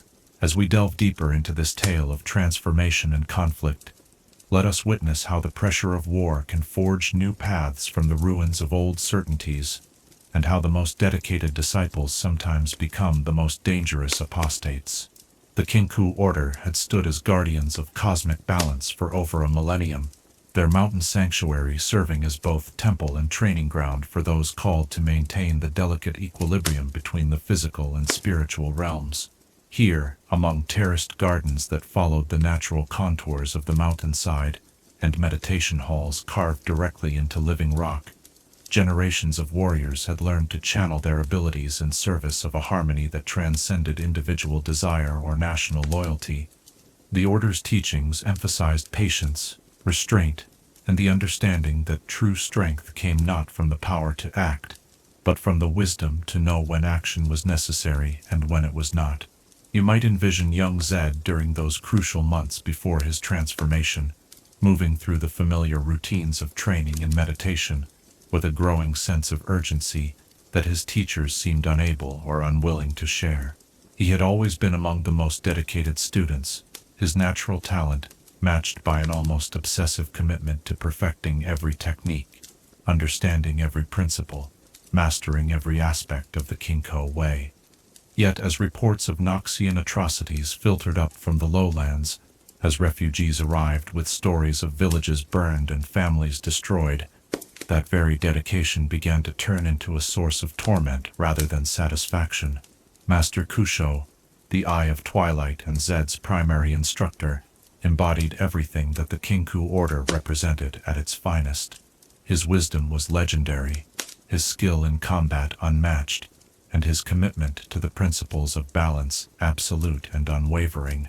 For decades he had guided students through the complex philosophical and practical challenges of their calling, helping them understand that their role was not to choose sides in the conflicts that raged below, but to ensure that neither light nor darkness gained such dominance that the natural order itself was threatened. The relationship between master and student had always been close, perhaps closer than was entirely wise, given the intensity of Zed's personality and his tendency to see every teaching as a personal challenge to be conquered, rather than a truth to be absorbed. Kusho recognized in his pupil a dedication that reminded him of his own youth, but also a restlessness that concerned him. Where the master had learned to find peace in the eternal rhythms of balance and restraint, Zed seemed to chafe against those very constraints, as if the disciplines that brought serenity to others only intensified his inner turmoil. The first serious disagreement between them came during a council session, where the Order was debating its response to the Noxian invasion. Messengers had brought word of entire provinces falling to foreign occupation, of traditional Ionian methods proving inadequate against enemies who showed no respect for spiritual principles or cultural boundaries. Some members of the council suggested that the time had come for the Kinku to abandon their stance of neutrality and actively support the resistance, arguing that the balance they sought to protect was itself under threat from forces that recognized no limits or boundaries. Master Kusho listened to these arguments with the patient attention he brought to all matters of significance, but his response reflected the wisdom of centuries of accumulated tradition. The balance we serve transcends any single conflict, any particular nation or civilization. If we abandon our neutrality to serve immediate needs, we risk becoming merely another faction in an endless cycle of conflict and retribution. Our strength lies not in the power we can bring to bear against our enemies, but in our ability to remain apart from such struggles, to serve as guardians of principles that exist beyond the temporary concerns of war and politics. Zed's reaction to this pronouncement was immediate and visceral, though he struggled to contain his disagreement within the bounds of respectful discourse. Master, with all due respect, how can we speak of balance when entire populations are being enslaved and slaughtered? How can we maintain neutrality when our inaction enables atrocities that violate every principle we claim to serve? The Noxians do not respect the balance we seek to protect. They see our restraint as weakness to be exploited, our neutrality as consent to their actions. The debate that followed would be remembered as the moment when the fault lines within the Kinko order became visible, revealing philosophical divisions that had been building for decades, but had never before been forced into open confrontation. Younger members of the order, influenced by Zed's passion and frustrated by their own sense of helplessness, began to question whether the traditional approaches were adequate to address unprecedented challenges. Older members, led by Master Kusho, maintained that abandoning their principles in response to immediate pressures would ultimately serve the forces of chaos rather than order. The tension came to a head when refugees arrived at the monastery itself, carrying with them not just stories of suffering, but physical evidence of the chemical weapons that Singed had deployed against Ionian defenders. Among the survivors was a young girl whose exposure to these toxins had severed her connection to the spiritual realm in ways that the Order's healers found both heartbreaking and technically fascinating. She retained all her memories and cognitive abilities, but the essential spark that had made her recognizably Ionian had been extinguished, leaving behind someone who seemed like a hollow echo of her former self. Zed spent hours sitting with this child, trying to understand what had been done to her and searching for some way to restore what had been taken. The more he learned about the nature of her condition, the more his anger toward the perpetrators grew, but also his frustration with his own order's response to such atrocities. The Kinko healers approached her case as an interesting medical puzzle, discussing her condition in detached clinical terms that showed no recognition of the fundamental violation that had been committed against her very essence as a being. "This is what balance looks like to our enemies," Zed told his fellow students during one of their evening discussions. "They see our commitment to neutrality and restraint, and they interpret it as license to commit any atrocity they choose, secure in the knowledge that we will not retaliate in kind. Every day we spend in meditation and philosophical debate is another day they use to perfect their methods of destroying everything that makes our people who they are." The words struck a chord with many of his listeners, particularly those who had grown up hearing stories of the Order's legendary warriors but had seen little evidence of that legendary strength being applied to defend their homeland. The gap between the Kinko's reputation and their current inaction seemed to grow larger with each passing day. Each new report of Noxian advances, each additional refugee who arrived bearing witness to horrors that traditional Ionian wisdom seemed powerless to address. It was during this period of growing frustration that Zed first began to explore the forbidden teachings that would ultimately lead to his transformation. Hidden within the Order's most secure archives were texts that described techniques the Kinko had developed centuries earlier, but had subsequently banned as too dangerous for regular practice. These shadow arts drew their power from different sources than the balanced techniques that formed the core of traditional training, tapping into darker aspects of the spiritual realm that most practitioners were taught to avoid or transcend.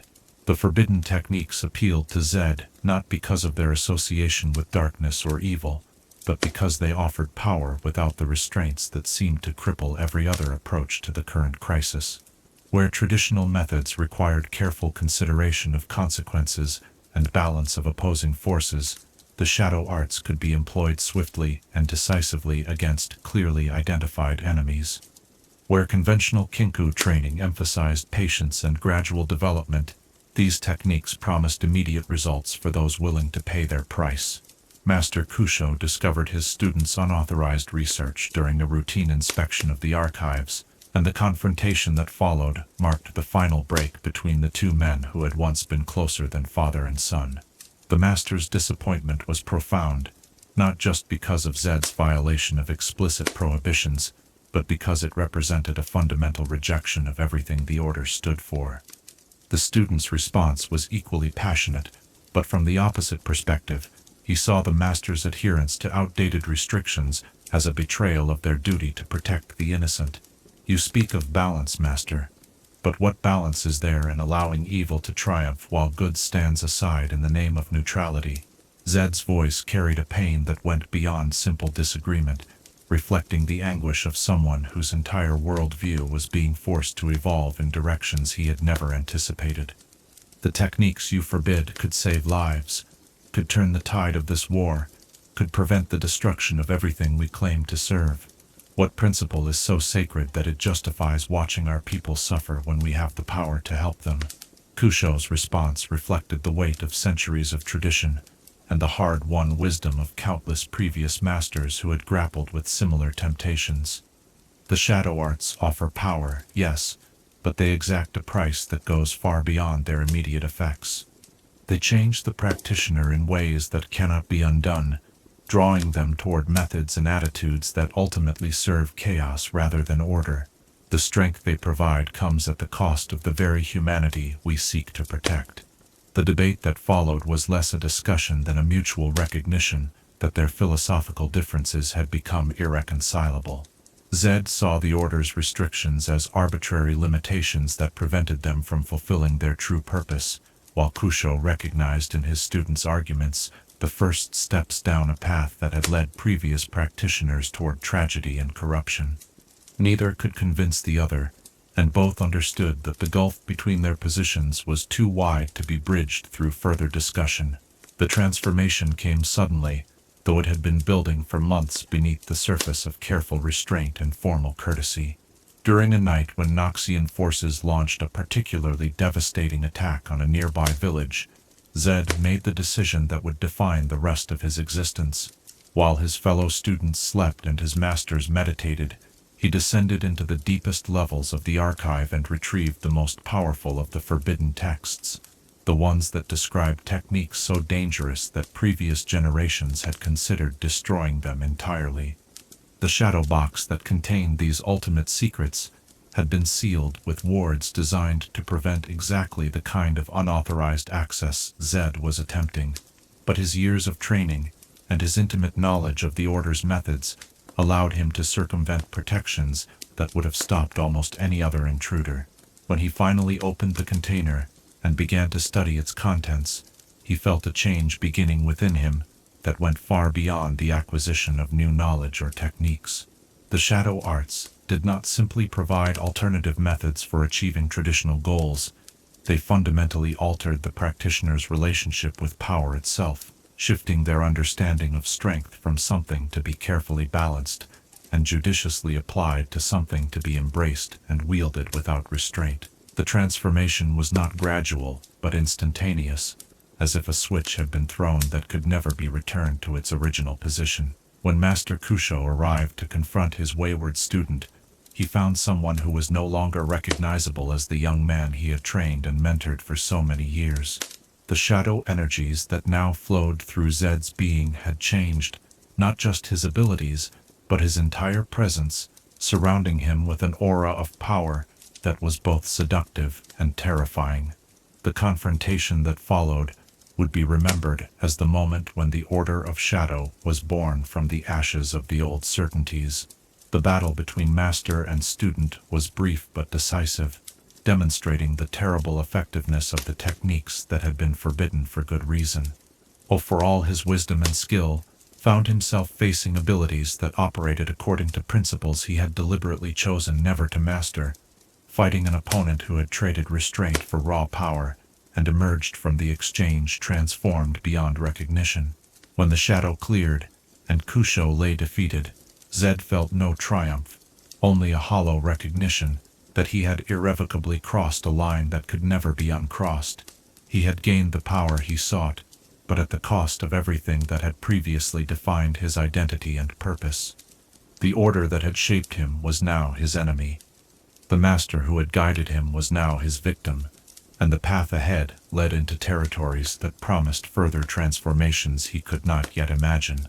As he gathered followers from among the younger students who shared his frustration with traditional limitations, as he began to develop the methods and philosophies that would guide his new Order of Shadow, Zed understood that he had become something unprecedented in Ionian history, a force that served neither light nor darkness, but sought to achieve balance through the deliberate embrace of imbalance, to create order through the calculated application of chaos.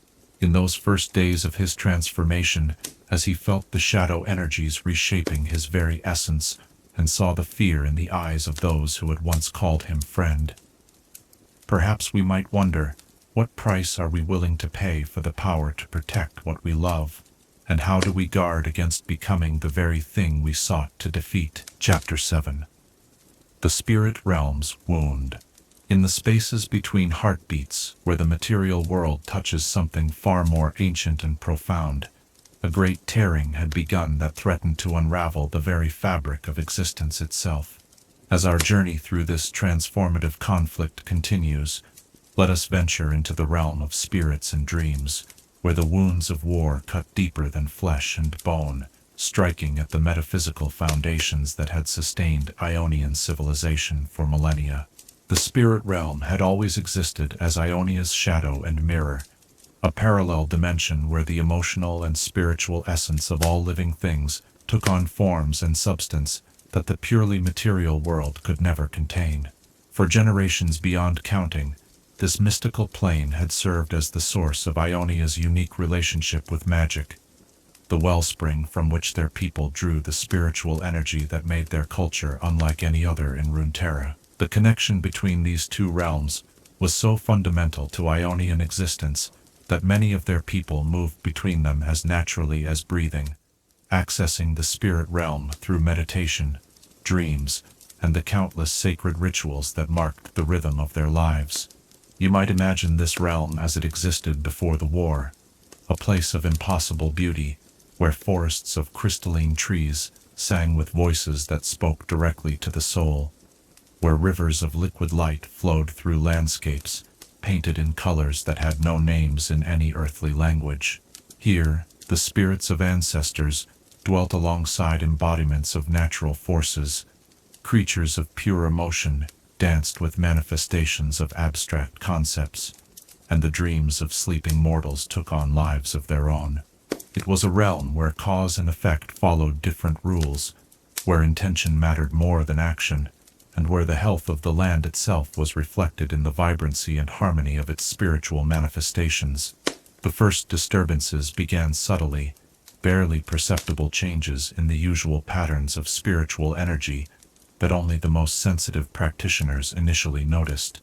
Elder Yongen, whose ability to perceive spiritual fluctuations had guided the province of Shenzhen through countless seasons of change, found himself troubled by dreams that seemed somehow wrong in ways he struggled to articulate. The familiar landmarks of the spirit realm appeared slightly displaced, their usual harmonious resonance marred by discordant notes that spoke of disturbance in the fundamental order of things. These early warnings might have been dismissed as temporary fluctuations, the kind of minor spiritual weather that occasionally passed through the mystical plane without lasting consequence. But as the Noxian invasion intensified, as foreign weapons began to corrupt the very soil of Ionia, with chemical toxins designed to sever spiritual connections, the disturbances in the spirit realm grew more pronounced and alarming. Areas that had been touched by Sinj's chemical weapons left corresponding wounds in the spiritual dimension, dead zones where the vibrant interplay of magical energies was replaced by an emptiness that seemed to actively resist healing. The Vastaya were among the first to truly understand the magnitude of what was happening, their deep connection to both realms making them acutely sensitive to the growing discord between them.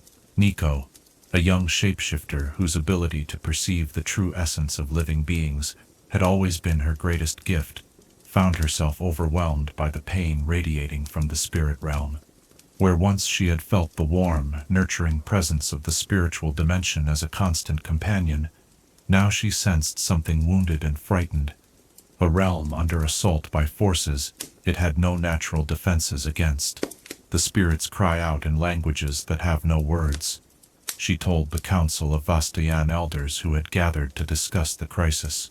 They do not understand what is happening to them, why their realm is being torn and poisoned by conflicts they had no part in creating.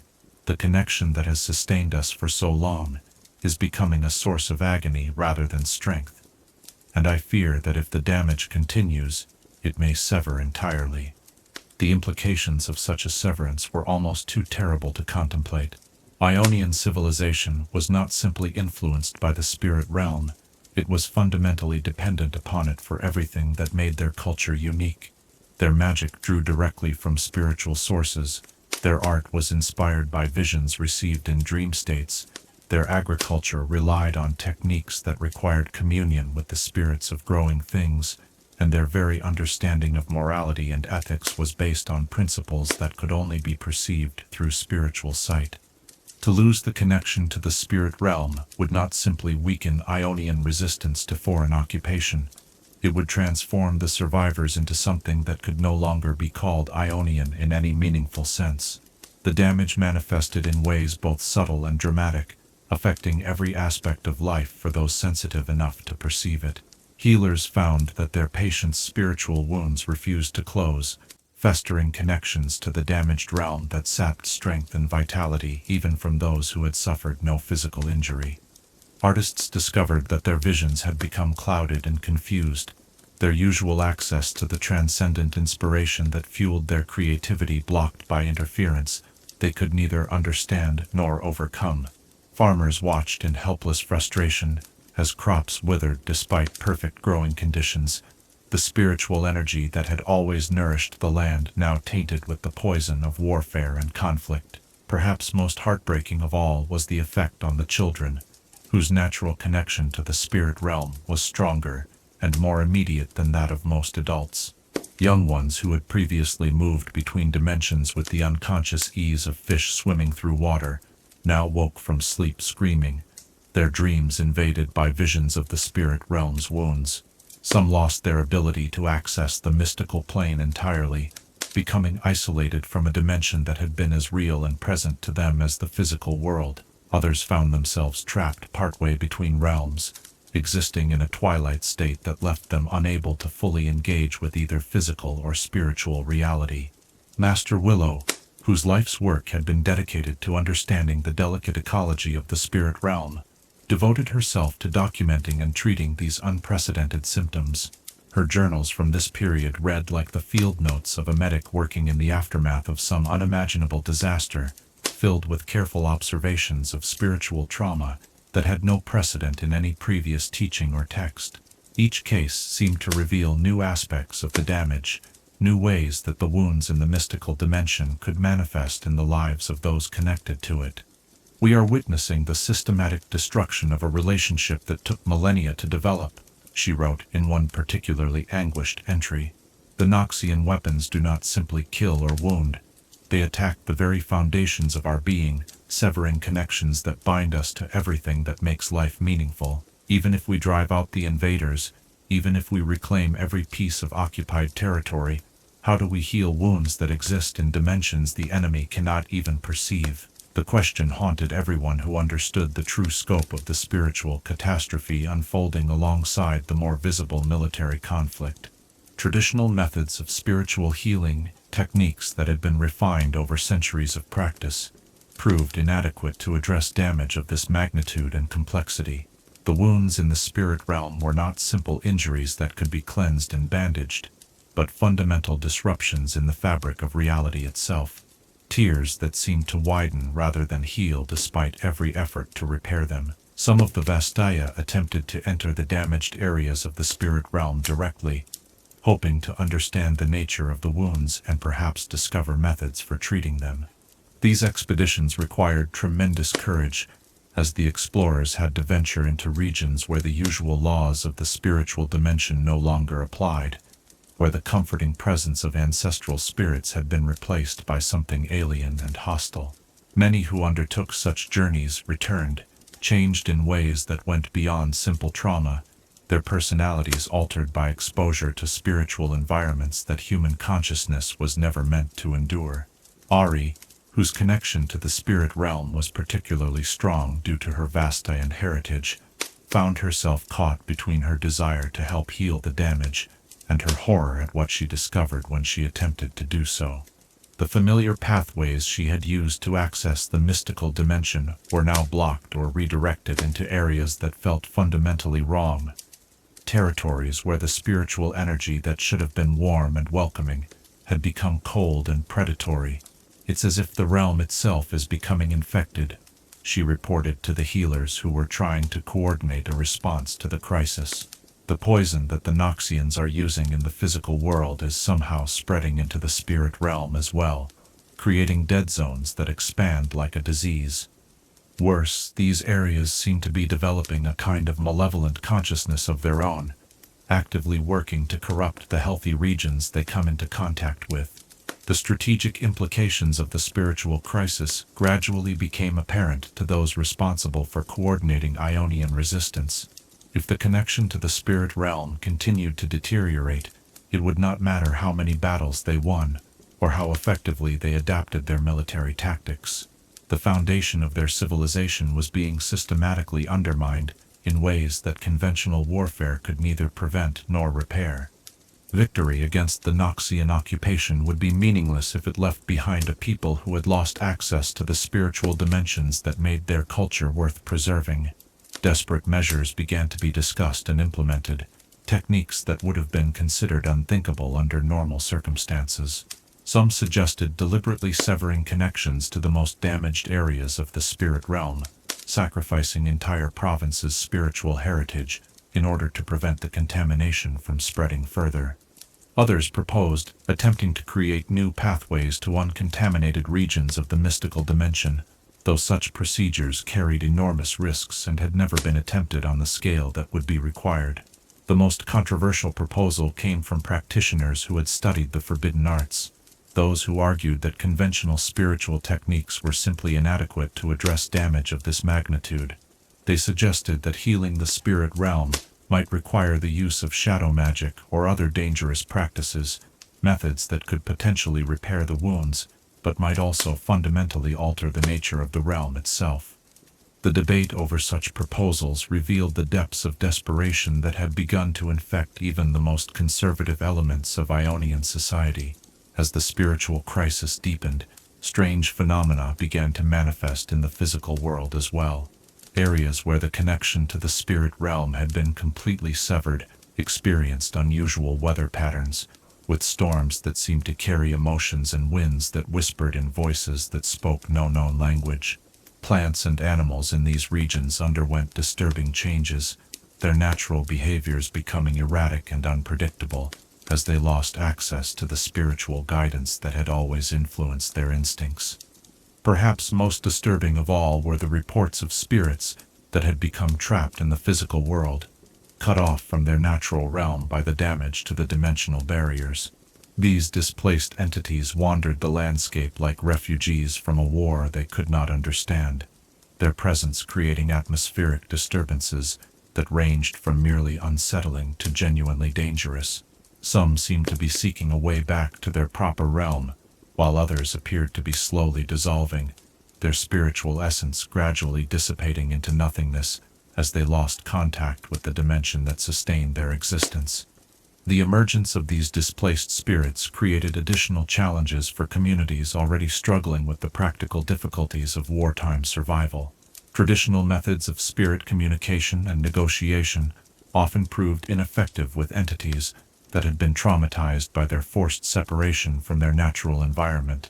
Many of these spirits were confused, frightened, or actively hostile, their usual benevolent nature corrupted by the pain of their displacement and the alien influences they had been exposed to in the damaged areas of their realm. Master Sona, whose ability to communicate with spirits through music had made her one of the most effective mediators between the physical and spiritual worlds, found herself facing challenges that her training had never prepared her for. The harmonies that had always soothed troubled spirits now seemed to cause them additional distress, as if the musical frequencies that represented peace and balance in the undamaged realm had become discordant and painful in the new reality they were forced to inhabit. They remember harmony, but they can no longer feel it, she explained to her fellow practitioners. When I play the songs that should comfort them, I can see the recognition in their essence, the longing for what those melodies once represented. But the damage they have suffered runs so deep that the very things that should heal them now cause additional pain. It's as if their fundamental nature has been altered in ways that make their previous existence impossible to reclaim. The realization that the spirit realm's wounds might be permanent, that some aspects of Ionian civilization might be lost forever, regardless of the war's eventual outcome, cast a shadow over every discussion of resistance strategy and post-war reconstruction.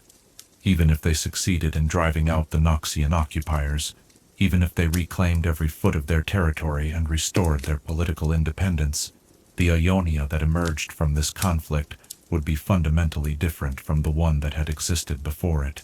They were fighting not just for political freedom, but for the very essence of their identity as a people, and it was becoming increasingly clear that some aspects of that identity might already be beyond recovery.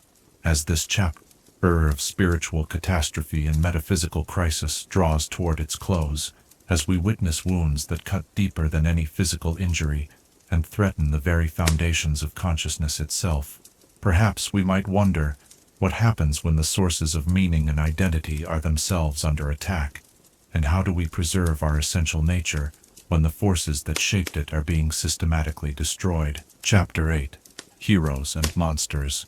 In the crucible of war, where principles are tested against survival and noble intentions clash with harsh realities, ordinary individuals are forged into legends that will echo through history long after the final battle has ended.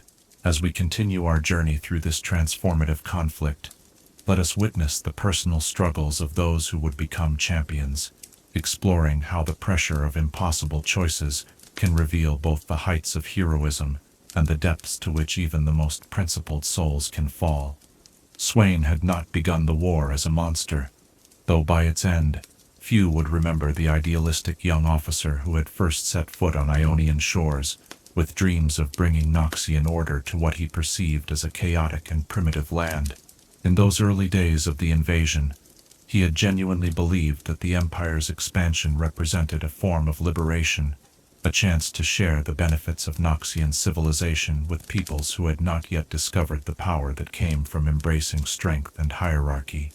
His journals from this period reveal a mind grappling with complex questions of governance and cultural integration, a strategist who saw beyond immediate military objectives to the long-term challenges of building a sustainable occupation.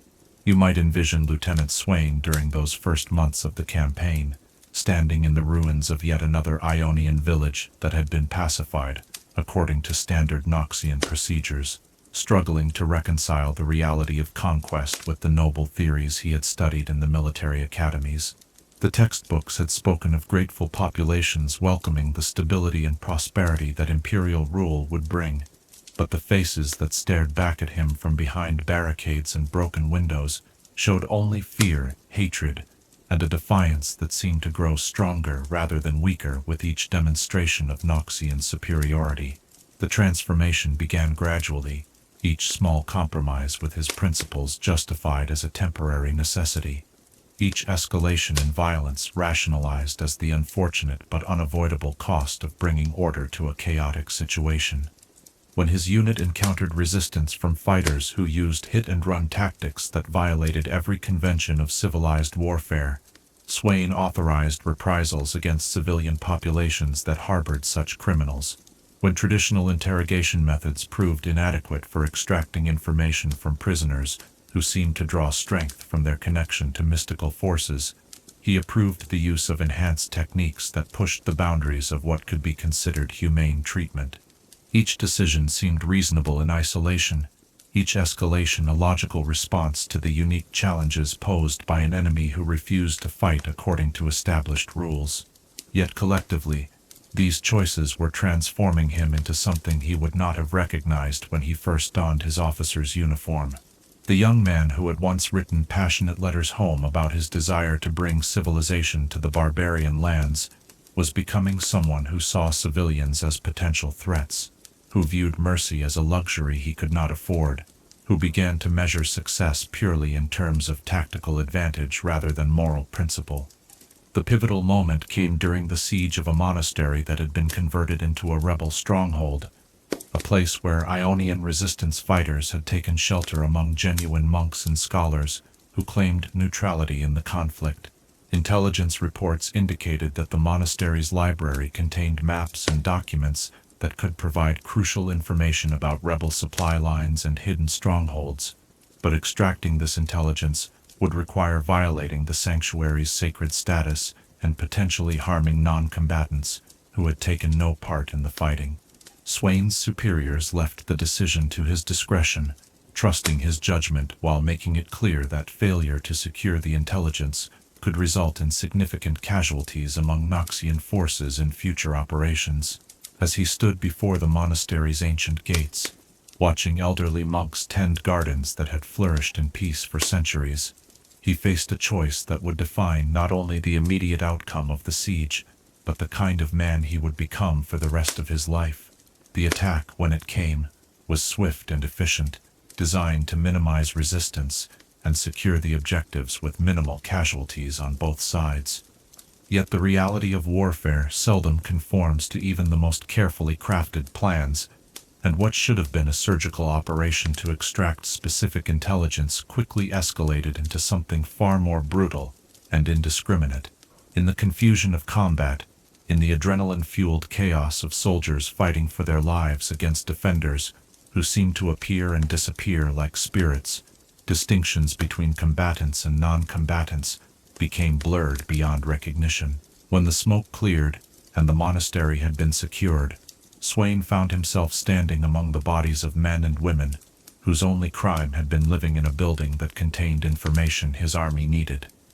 The intelligence they had died to protect proved valuable beyond his most optimistic projections, maps and documents that would indeed save Noxian lives and accelerate the pace of conquest.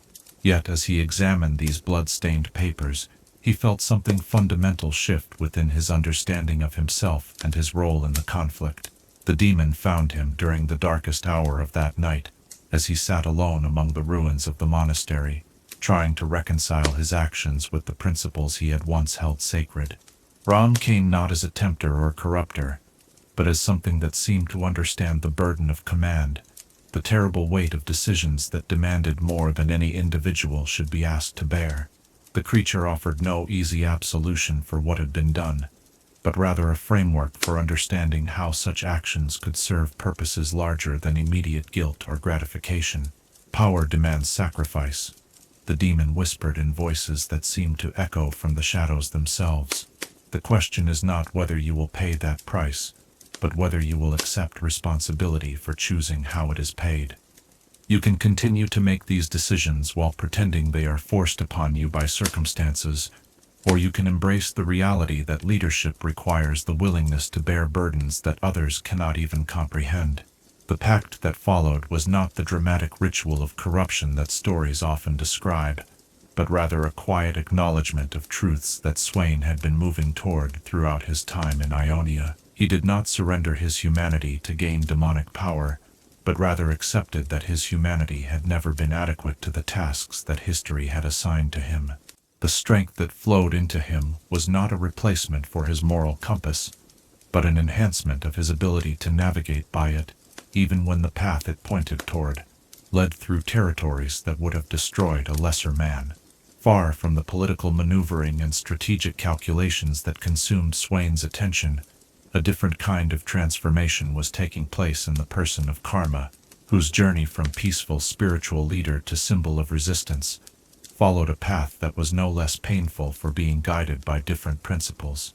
Unlike the Noxian officer whose moral compromises led him toward partnership with demonic forces, Karma's evolution was driven by an expanding understanding of what balance truly meant when faced with forces that recognized no limits or boundaries. She had been raised in the traditions of the Illuminate, trained from childhood to see her role as that of a mediator and guide, who helped others find their own path towards spiritual fulfillment. Her natural talents had manifested early, showing themselves in an ability to perceive the deeper currents of spiritual energy that connected all living things, and to help others access these connections for healing and growth. By the time she reached adulthood, her reputation as a teacher and healer had spread throughout the province, drawing seekers from across Ionia, who hoped to learn from her wisdom and compassion. The Noxian invasion challenged every assumption that had guided her understanding of her calling. The techniques that had always proven sufficient for resolving conflicts and healing divisions seemed powerless against enemies who showed no interest in spiritual growth or mutual understanding. Her attempt, which was to reach out to the occupying forces, to find common ground that might serve as the foundation for peaceful coexistence, were met with responses that made it clear that such approaches were not merely ineffective but actively dangerous to those she sought to protect. The moment of her awakening came during a raid on the village where she had established her teaching center, a community that had grown around her work and embodied everything she believed about the possibility of creating harmony through understanding and compassion. The Noxians came not seeking conquest or resources, but simply to demonstrate that no place was beyond their reach, that even the most peaceful and spiritual communities could be violated whenever their presence served imperial interests. Karma's response to this violation was not the explosive transformation that had marked Aurelia's awakening, or the calculated embrace of power that characterized Swain's evolution. Instead, it was a gradual expansion of her understanding of what balance meant, a recognition that true harmony sometimes required active resistance to forces that sought to destroy it. The spiritual energies she had always channeled for healing and guidance did not change in their essential nature, but her willingness to direct them toward more assertive purposes grew as she witnessed the consequences of pure passivity. The development of her abilities as a leader and symbol of resistance was guided by principles that remained fundamentally unchanged from her days as a peaceful teacher. She sought to inspire rather than command, to protect rather than conquer, to preserve rather than destroy. Yet the expression of these principles in the context of armed resistance required skills and attitudes that her previous training had never addressed. She had to learn to make tactical decisions that would determine who lived and who died, to inspire others to acts of courage that might cost them everything, to balance the immediate needs of military effectiveness against the long-term goal of preserving the spiritual values that made victory meaningful. Her encounters with Swain, when they came, were charged with the tension between two fundamentally different approaches to the challenges of leadership in wartime.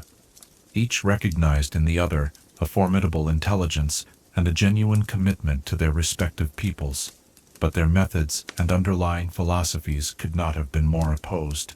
where Swain had embraced the necessity of moral compromise in service of practical results. Karma sought to achieve practical results without compromising the moral principles that gave those results meaning. The chess match of strategy and counter-strategy that developed between them was as much philosophical as military, each seeking to prove that their approach to power and responsibility was not only more effective, but more sustainable in the long term.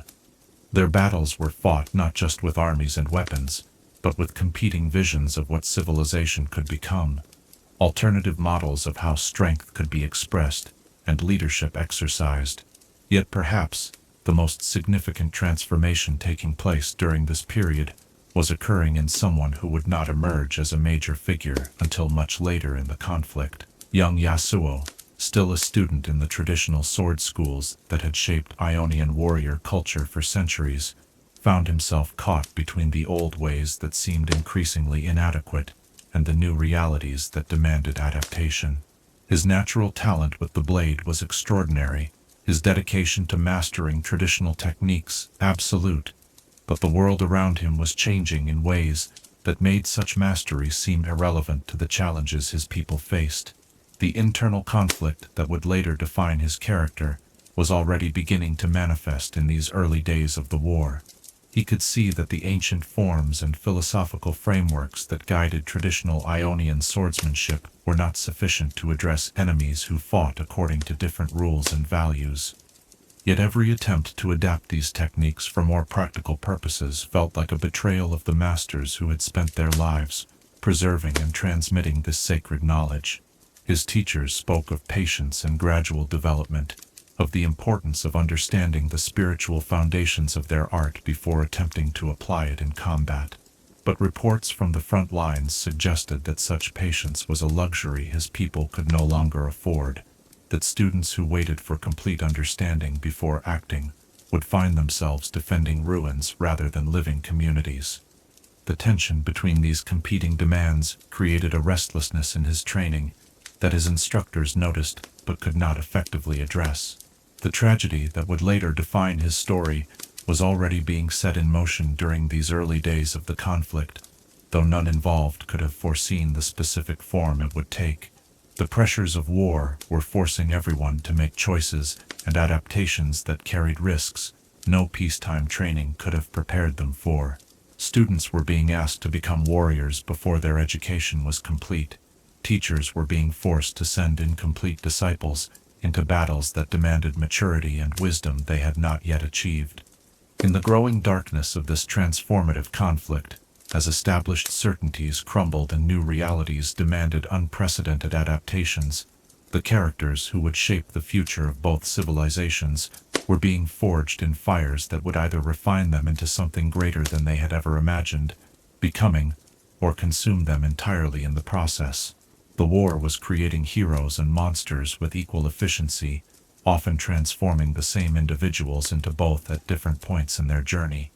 The line between necessary adaptation and fundamental corruption was not always clear, and many who began with the noblest intentions found themselves walking paths they had never chosen, becoming people they had never wanted to be, in service of causes that demanded everything they had and more.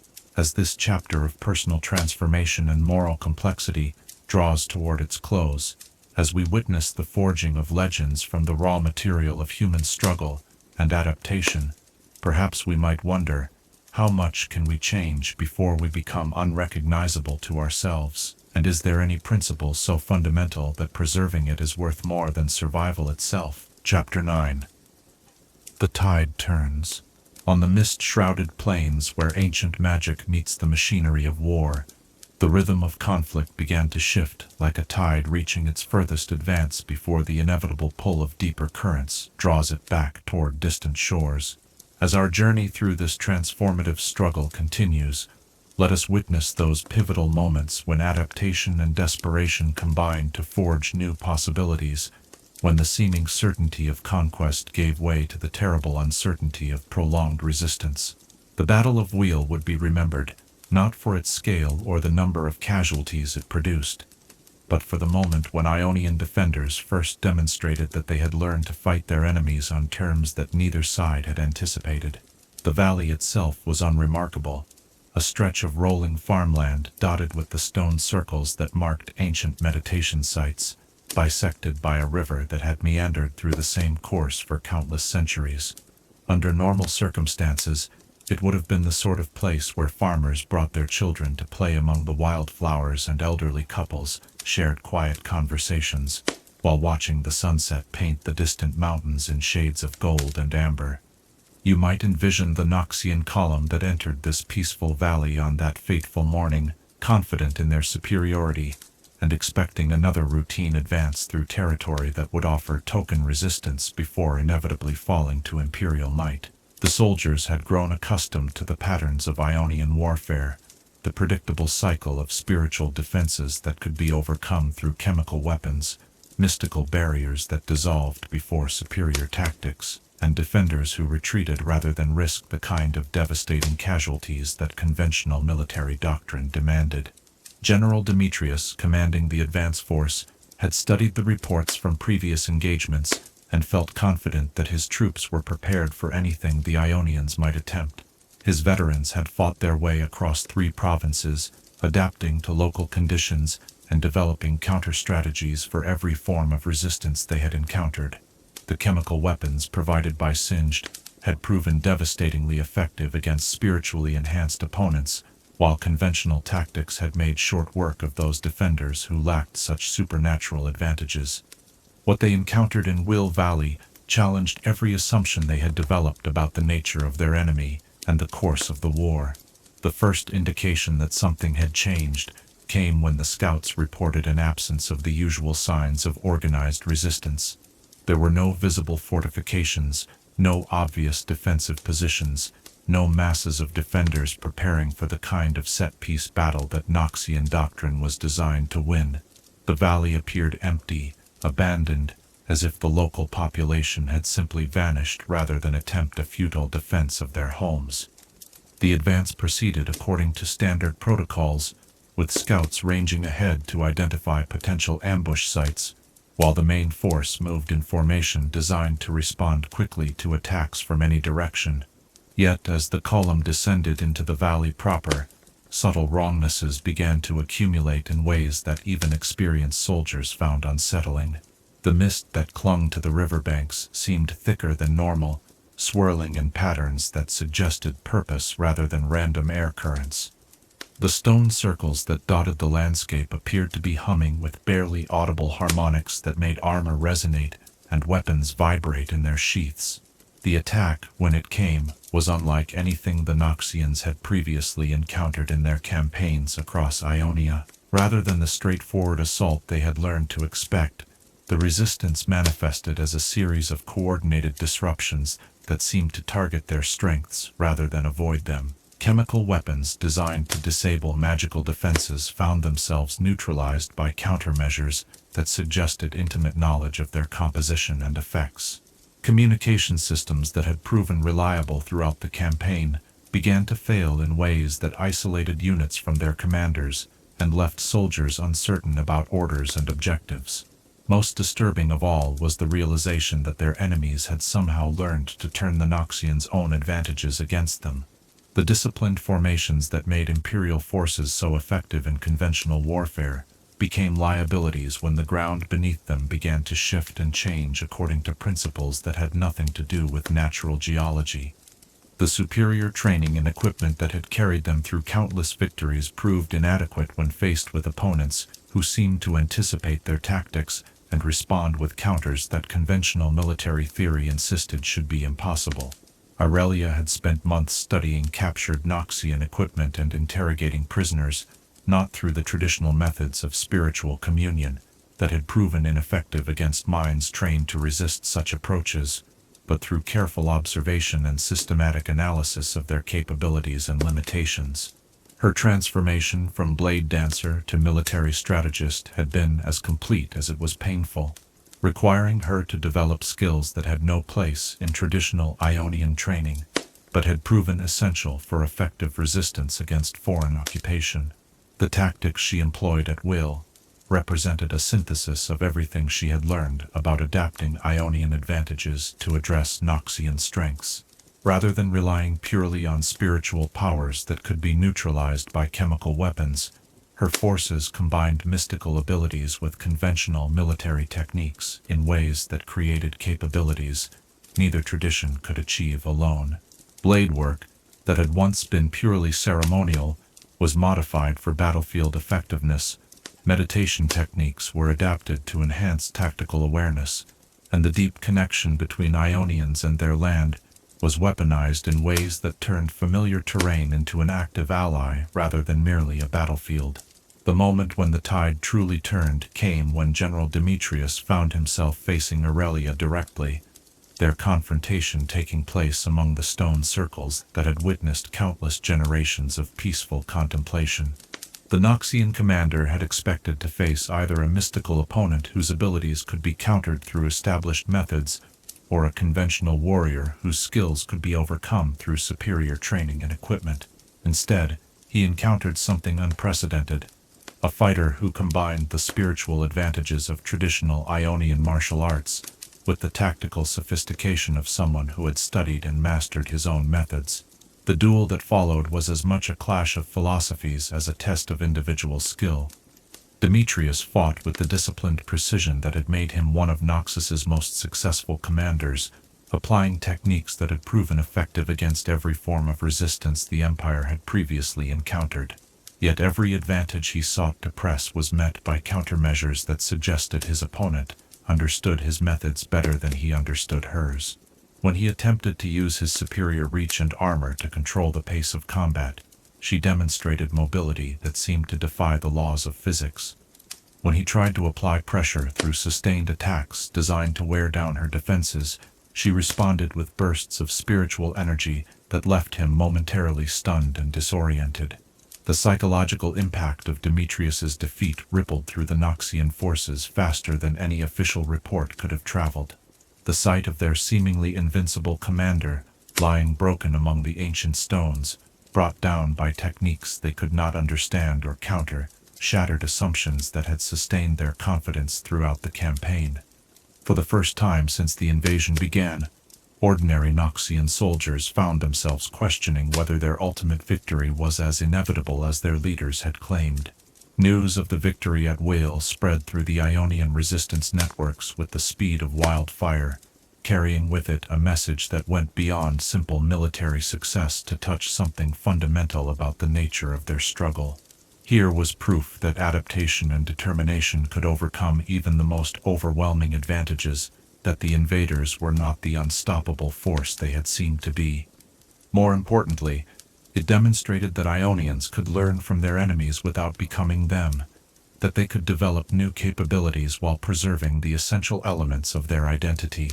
The tactical innovations pioneered at Whale began to appear in resistance operations throughout the occupied territories, as local commanders adapted Aurelia's methods to their own circumstances and capabilities. The rigid distinction between spiritual and conventional warfare that had characterized earlier phases of the conflict gave way to hybrid approaches that drew strength from both traditions. Fighters, who had previously relied entirely on mystical abilities, learned to supplement them with practical skills, while those trained in conventional military arts discovered ways to enhance their effectiveness through spiritual disciplines. Karma's role in spreading these new methods went far beyond simple instruction or coordination. Her unique ability to perceive the deeper patterns that connected individual struggles to larger movements allowed her to identify which adaptations would prove most effective in different circumstances, which innovations were worth preserving, and which represented dangerous deviations from proven principles. Under her guidance, the scattered resistance cells that had previously operated in isolation began to coalesce into something approaching a coherent movement. The emergence of what historians would later call the synthesis doctrine represented a fundamental shift in how Ionians understood their own capabilities and limitations. Traditional approaches that had emphasized purity of method and adherence to established forms gave way to pragmatic flexibility that prioritized effectiveness over ideological consistency. This transformation was not without its costs. as many practitioners struggled with techniques that seemed to violate everything they had been taught about the proper relationship between spiritual and physical power. Yet the results spoke for themselves in ways that could not be denied. Resistance operations that had previously been forced to avoid direct confrontation with Noxian forces began to achieve tactical victories that seemed impossible according to conventional military analysis. Supply lines that had been considered secure came under attack from forces that appeared and disappeared like ghosts, using knowledge of local terrain enhanced by spiritual abilities that allowed them to move through landscapes as if they were extensions of their own bodies. The Noxian response to these new developments revealed the extent to which their own assumptions about the nature of warfare had been shaped by their previous experiences. Imperial doctrine was based on the premise that superior technology and training would eventually overcome any form of resistance, that persistence and overwhelming force could solve any tactical challenge. The emergence of opponents who seemed to grow stronger rather than weaker under pressure challenged the fundamental logic upon which their entire military system was built. Swain, whose own transformation had given him insights into forms of power that conventional Noxian thinking could not accommodate, was among the first to recognize that the nature of the conflict had changed in ways that would require fundamental adaptations on their part as well. His reports to the Imperial Command Structure warned that traditional approaches to pacification and occupation were proving inadequate, that the enemy they faced was not simply more determined than previous opponents, but qualitatively different in ways that existing doctrine could not address. The demon that had become his partner in command offered perspectives that were both illuminating and disturbing, revealing how the Ionians' adaptation to the pressures of war was creating capabilities that had not existed when the invasion began. They are not simply learning to fight, Raum observed in tones that carried undertones of something that might have been respect. They are evolving into something that has never existed before, a synthesis of traditions that creates possibilities neither could achieve alone. If this process continues, you may find yourselves facing enemies who are not only impossible to defeat, but impossible to understand. The psychological warfare that had previously favored the invaders began to shift as well, as Ionian successes undermined the aura of inevitability that had been one of Noxus's most effective weapons. Soldiers who had expected to participate in a swift and decisive conquest found themselves engaged in a grinding conflict against opponents who seemed to become more formidable with each passing month. The easy victories that had characterized the early phases of the campaign gave way to costly struggles that produced ambiguous results and uncertain prospects. The Battle of Shonzan, fought 3 months after Wheel, demonstrated how thoroughly the strategic situation had been transformed. What should have been a straightforward assault on a provincial capital became a week-long siege that cost the Noxians more casualties than they had suffered in the previous 6 months combined. The defenders, applying lessons learned from earlier engagements, had created defensive systems that combined traditional fortifications with spiritual barriers in ways that made conventional siege tactics ineffective. More significant than the tactical details of individual engagements was the broader pattern they revealed, a fundamental shift in the momentum of the conflict that went beyond simple military considerations to touch the deeper currents of historical inevitability. The invasion that had begun as an expression of Noxian confidence and strength was becoming a test of endurance that neither side had fully anticipated or prepared for. The war was transforming from a conquest into something more complex and unpredictable, a collision between civilizations that was changing both in ways that might prove irreversible. As this chapter of tactical innovation and strategic transformation draws toward its close, as we witness the moment when the seemingly inevitable gave way to the genuinely uncertain, perhaps we might wonder, what happens when adaptation becomes so complete that it creates something entirely new? And how do we recognize victory when the very nature of the conflict has been transformed beyond recognition? Chapter 10. The Price of Peace. In the autumn light that filtered through windows of neutral territory, where neither Noxian banners nor Ionian spirit cloths held sway, Representatives of two wounded civilizations gathered to negotiate an end to a conflict that had transformed them both beyond recognition. As our journey through this crucible of change nears its conclusion, let us witness how peace can be as complex and costly as war itself, requiring sacrifices that cut deeper than any battlefield defeat, and compromises that challenge the very foundations of what each side believed they were fighting to preserve. The venue chosen for these delicate negotiations was the island monastery of Kari, a neutral sanctuary that had maintained its independence through centuries of regional conflicts by offering its services as a place where enemies could meet without the burden of face or the pressure of tactical advantage. The ancient stone halls had witnessed countless treaties and agreements, their walls seemingly designed to absorb the weight of difficult words and impossible decisions. Here, where the sound of waves against weathered cliffs provided a constant reminder of forces larger than human ambition, diplomats and generals would attempt to untangle a war that had grown far beyond its original scope or purpose. You might envision the careful choreography required to bring these negotiations into being, the months of preliminary discussions through intermediaries who risked their lives simply by carrying messages between sworn enemies.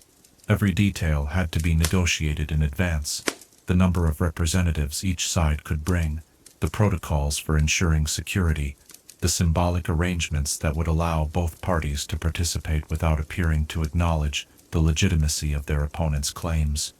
Even the selection of translators became a matter of strategic importance, as nuances of language could shift the meaning of proposals in ways that might determine the success or failure of the entire enterprise. General Swain arrived as the primary representative of Noxian interests, his transformation into something more than human, evident to anyone capable of perceiving the supernatural forces that now shaped his presence. The demon realm had given him insights that went far beyond conventional military intelligence, allowing him to understand not just the tactical situation, but the deeper currents of historical inevitability that had brought both civilizations to this moment of reckoning. His participation in these talks represented more than simple military necessity. It was an acknowledgement that the war had reached a point where traditional approaches to victory and defeat no longer applied. Facing him across the polished stone table sat Karma, whose own evolution from spiritual teacher to resistance leader had been no less complete, though guided by entirely different principles. Her ability to perceive the connections that bound individual actions to larger patterns made her uniquely qualified to understand the long-term implications of any agreement they might reach. More than anyone else present, she grasped how the decisions made in these halls would ripple outward to affect generations yet unborn, shaping the relationship between their peoples for centuries to come. The negotiations began with the formal presentation of each side's position, carefully worded statements that outlined maximum objectives, while leaving room for the compromises that everyone present understood would be necessary. The Noxian delegation opened with demands that reflected their empire's traditional approach to conquest, territorial concessions that would provide strategic advantages, trade agreements that would ensure continued access to Ionian resources, and political arrangements that would give Noxus significant influence over future Ionian governance. These proposals were presented not as ultimatums, but as starting points for discussion, though the underlying assumption was clear that any settlement must acknowledge the reality of Noxian military superiority. Karma's response challenged the fundamental premises upon which these demands were based, questioning not just their specific terms, but the worldview they represented. You speak of territorial concessions, as if land were something that could be owned and transferred like a commodity, she observed in tones that carried no hostility, but conveyed profound disagreement. You propose trade agreements as if the spiritual heritage of our people were a resource to be exploited for foreign benefit. These approaches reflect a misunderstanding so fundamental that I wonder whether meaningful communication between us is possible. The philosophical gulf revealed by this exchange threatened to derail the negotiations before they had properly begun. Here were two civilizations whose basic concepts of property, sovereignty, and legitimate authority were so different that they seemed to be speaking entirely different languages, despite sharing common words. The mediators from Kari Monastery, experienced in facilitating dialogue between incompatible worldviews, recognized the challenge and began the delicate process of finding conceptual frameworks that both sides could accept without abandoning their core principles. The breakthrough came when Swain, drawing upon insights provided by his demonic partner, shifted the focus from territorial and political arrangements to questions of mutual security and long-term stability. "Perhaps we have been approaching this incorrectly," he suggested during the third week of talks, when both delegations had begun to show signs of the strain involved in maintaining diplomatic courtesy while discussing fundamental disagreements. "Instead of debating how to divide what exists, we might consider how to prevent the kind of devastation that has marked this conflict from recurring in the future." This reframing opened possibilities that had not been apparent under the traditional winner and loser paradigm that both sides had initially brought to the negotiations. Rather than viewing the settlement as a zero-sum game where one party's gains must come at the expense of the other's losses, they began to explore arrangements that might serve the genuine interests of both civilizations, while acknowledging the reality that neither could achieve its maximum objectives without risking the continuation of a war that was destroying everything they claimed to be fighting for. The economic discussions proved to be among the most challenging aspects of the negotiations, as they required finding ways to address Noxian resource needs without compromising Ionian spiritual practices or environmental integrity.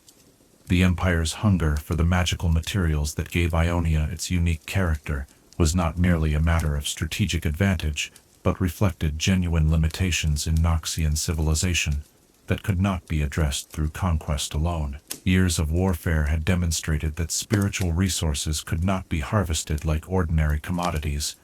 They required the willing cooperation of those who understood their nature and respected their significance. Karma proposed a system of structured exchange that would provide Noxus with access to certain Ionian resources, while ensuring that such access remained contingent upon respect for the cultural and spiritual contexts that made those resources valuable in the first place.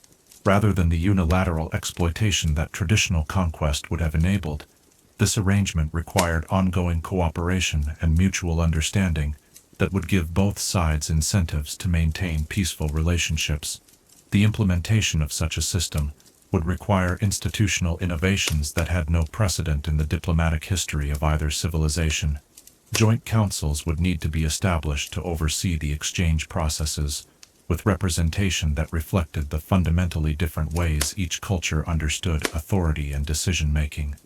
Monitoring mechanisms would be necessary to ensure that agreements were being honored in spirit as well as letter, while dispute resolution procedures would need to accommodate worldviews that approached conflict resolution from entirely different directions. Perhaps the most difficult aspect of the negotiations involved addressing the human cost of the conflict, and the question of accountability for actions that both sides acknowledged had gone beyond the bounds of acceptable warfare. The chemical weapons that had been used against Ionian civilians represented a form of warfare that violated standards both civilizations claimed to respect, yet holding individuals accountable for their development and deployment threatened to derail any possibility of reaching agreement on other issues. Swain's position on this matter reflected the complex reality of his own transformation during the conflict.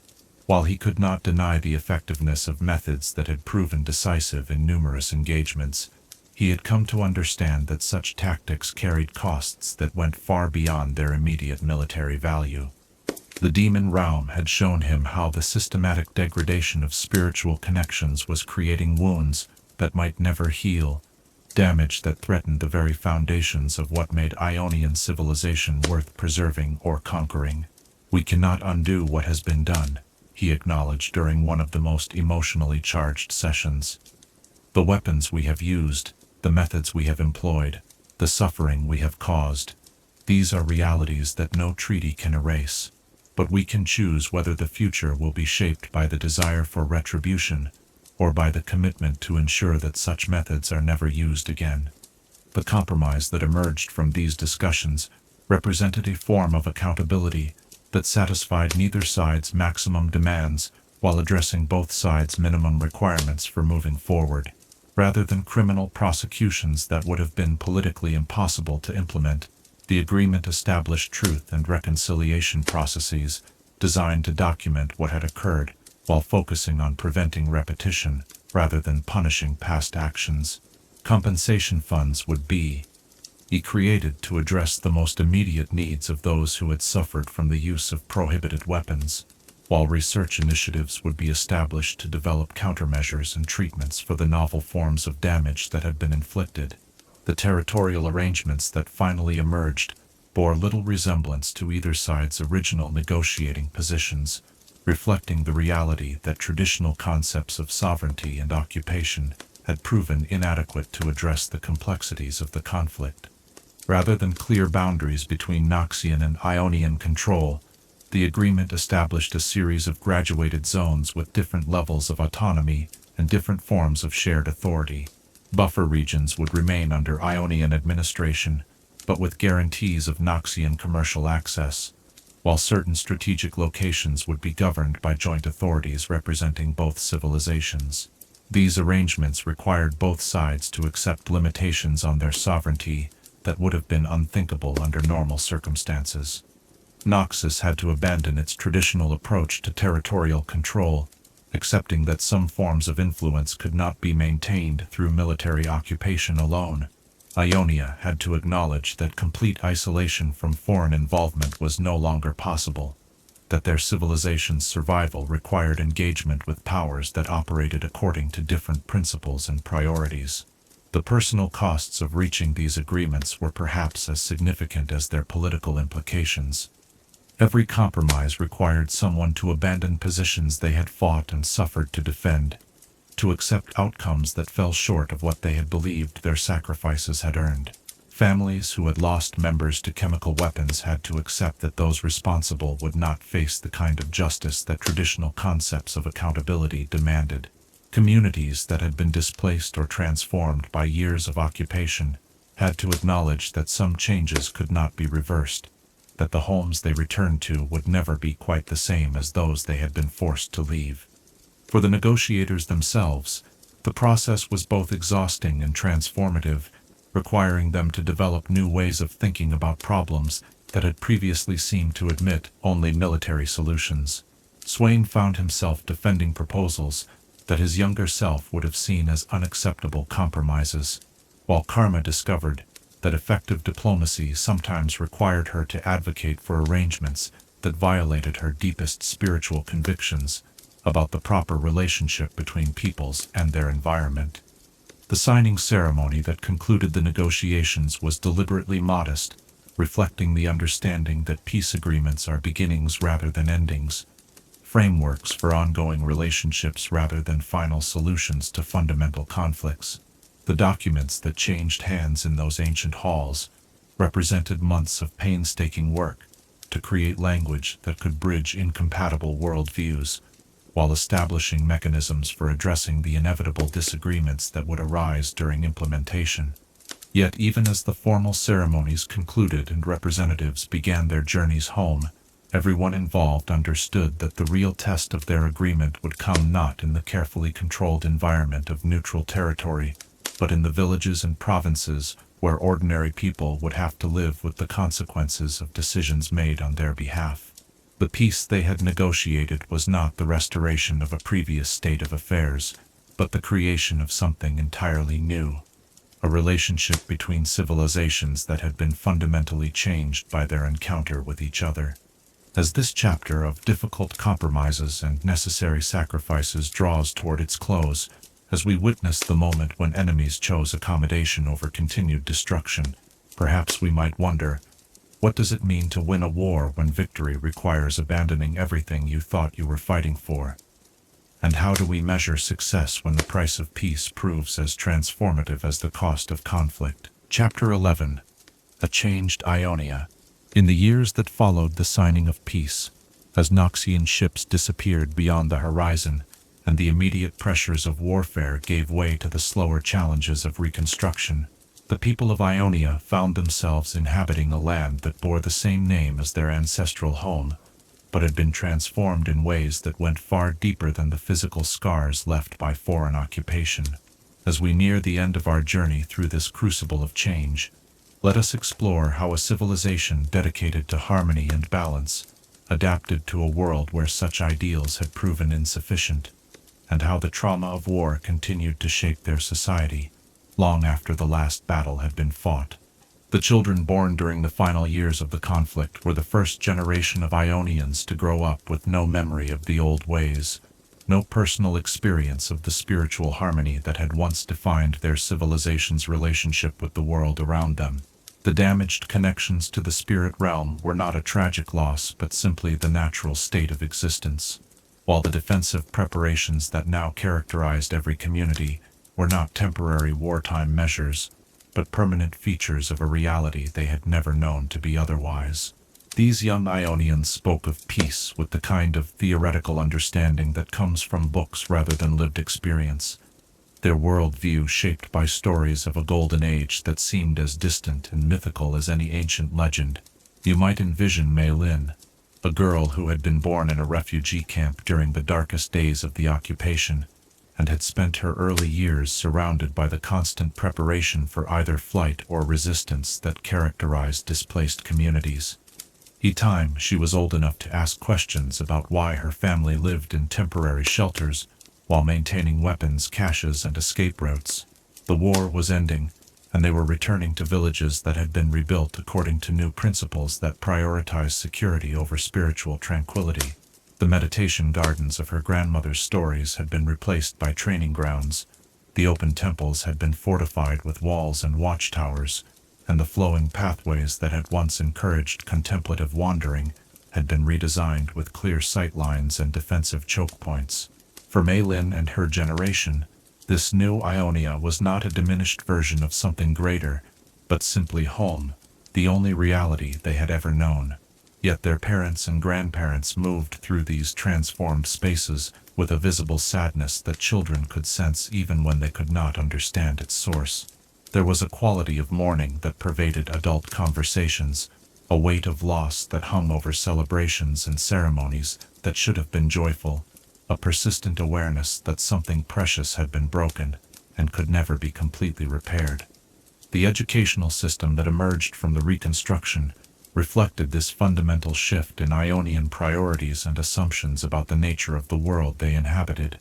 Traditional schools that had focused on spiritual development and artistic expression were supplemented with institutions that taught practical skills of defense and survival. Children who would once have spent their days learning to commune with nature spirits now devoted equal time to understanding the signs of chemical contamination and the basic principles of tactical awareness. The educational system that emerged from the Reconstruction reflected this fundamental shift in Ionian priorities and assumptions about the nature of the world they inhabited. Traditional schools that had focused on spiritual development and artistic expression were supplemented with institutions that taught practical skills of defense and survival. Children who would once have spent their days learning to commune with nature spirits now devoted equal time to understanding the signs of chemical contamination and the basic principles of tactical awareness. Poetry and painting remained part of the curriculum, but they were balanced with lessons in cryptography and field medicine that their ancestors would have found both unnecessary and incomprehensible. Master Yuan, who had taught traditional philosophy for 40 years before the war, found himself struggling to adapt ancient wisdom to circumstances that had never been anticipated by the sages who created it. His students came to him with questions that had no precedent in classical texts, seeking guidance for moral dilemmas that arose from living in a world where spiritual purity had to be balanced against practical necessity. How does one maintain inner harmony while preparing for violence? How does one teach compassion to children who must also learn to identify and neutralize threats? How does one preserve the essence of Ionian values while acknowledging that those values alone had proven insufficient to protect the civilization they defined? The old teachings speak of balance, he would tell his confused pupils, but they assumed a world where all parties shared at least some common understanding of limits and boundaries. We must now find balance in a context where others operate according to entirely different principles. where our commitment to harmony can be exploited by those who see it as weakness rather than strength. The temples that had been rebuilt after the war bore the physical evidence of this philosophical transformation, where ancient architectural principles had emphasized openness and integration with natural surroundings. The new structures incorporated defensive features that could be activated in times of crisis. Meditation halls were designed with multiple exits and hidden chambers, while prayer gardens included concealed weapon caches and communication networks that could coordinate rapid response to threats. These modifications were implemented with careful attention to aesthetic principles that made them as unobtrusive as possible, but their presence served as constant reminders that Ionian civilization now existed in a state of permanent readiness for conflicts it hoped would never come. The spiritual practices themselves had evolved in ways that would have been revolutionary under normal circumstances, but seemed like natural adaptations to those who had lived through the war. Traditional meditation techniques were supplemented with awareness exercises designed to detect the kind of chemical weapons that had proven so devastating during the occupation. Healing arts that had focused on restoring spiritual balance were expanded to address the novel forms of trauma that had been inflicted upon both individuals and communities. Martial arts that had been primarily ceremonial were developed into practical combat systems that retained their philosophical foundations while acknowledging the need for effectiveness in actual violence. Perhaps most significantly, the relationship between Ionia and the outside world had been fundamentally altered in ways that affected every aspect of their society. The isolation that had once been a source of strength, protecting their unique development from foreign influences that might have diluted or corrupted their spiritual achievements, was no longer sustainable in a world where other civilizations possessed both the means and the motivation to impose their will across vast distances. Ionian leaders found themselves forced to engage with international politics and diplomatic relationships that required them to think in terms of power balances and strategic alliances, rather than the internal harmony that had previously guided their decision-making. The trade agreements that had been negotiated as part of the peace settlement brought foreign merchants and officials into regular contact with Ionian communities, creating cultural exchanges that were both enriching and unsettling. Young Ionians found themselves exposed to ideas and technologies that their isolated ancestors had never encountered, while foreign visitors brought perspectives that challenged traditional assumptions about the proper relationship between civilization and nature, individual and community, spiritual and material concerns. Irelia, whose transformation from innocent student to symbol of resistance had made her one of the most influential figures in post-war Ionia, struggled with the responsibilities of leadership in a society that was still defining what it wanted to become. The skills that had made her effective as a military commander were not necessarily the ones required for peacetime governance, while the spiritual traditions that had once provided clear guidance for community decision-making had been disrupted by years of crisis and adaptation. "We won the war," she reflected during a conversation with Karma that took place in the ruins of her family's ancestral home, which had been converted into a memorial for those lost during the occupation. "But I sometimes wonder what we won the right to become. The Ironia we defended no longer exists, and the one we are building is something our ancestors might not recognize. Perhaps that is necessary. Perhaps that is the price of survival in a world that has revealed itself to be more dangerous than we ever imagined. But the cost of that knowledge is the loss of an innocence that can never be recovered." Karma's response reflected her own evolution from spiritual teacher to political leader, a transformation that had required her to develop new understandings of how idealistic principles could be implemented in pragmatic contexts. "Change is not always loss," she offered, though her tone suggested she was still working to convince herself as much as her companion. "We have gained capabilities and insights that our ancestors lacked, developed resilience that we never knew we needed. The question is whether we can integrate these new strengths with the values that made our civilization worth preserving in the first place." The psychological legacy of the war manifested in ways that were both obvious and subtle, affecting not just those who had directly participated in combat but entire communities that had been shaped by years of uncertainty and fear. Veterans of the resistance struggled with the transition from lives defined by clear purpose and immediate danger to the complex challenges of rebuilding a society whose future remained uncertain. Many found it difficult to adjust to peacetime routines that seemed meaningless after the intensity of wartime experiences, while others carried guilt about actions they had been forced to take in defense of their people and their principles. Support networks that had developed spontaneously during the crisis evolved into permanent institutions designed to help individuals and communities process the trauma they had experienced. Traditional healing practices were supplemented with new approaches that addressed the specific types of psychological damage that had been inflicted by chemical weapons and other novel forms of warfare. Community rituals were created to help people process collective grief and loss, while also celebrating survival and the possibility of renewal. The economic transformation of post-war Ionia was no less significant than the cultural and psychological changes, as communities that had once been largely self-sufficient found themselves integrated into trading networks that connected them to markets and supply chains spanning multiple continents. The agricultural techniques that had sustained their civilization for millennia were supplemented with methods designed to remediate soil that had been contaminated by foreign chemicals, while traditional crafts were adapted to produce goods that could compete in international markets dominated by very different aesthetic and functional standards. These economic changes brought prosperity to some communities, while disrupting traditional patterns of life in others. Young people found opportunities for advancement that had never existed in the old system, while elders struggled to maintain cultural practices that seemed increasingly irrelevant to the new economic realities. The careful balance between individual achievement and community harmony that had characterized traditional Ionian society was strained by competitive pressures that rewarded innovation and efficiency over spiritual development and social cohesion. The new Ionia that emerged from this period of transformation was neither the spiritually pure civilization that had existed before the war, nor the conquered territory that the Noxians had attempted to create.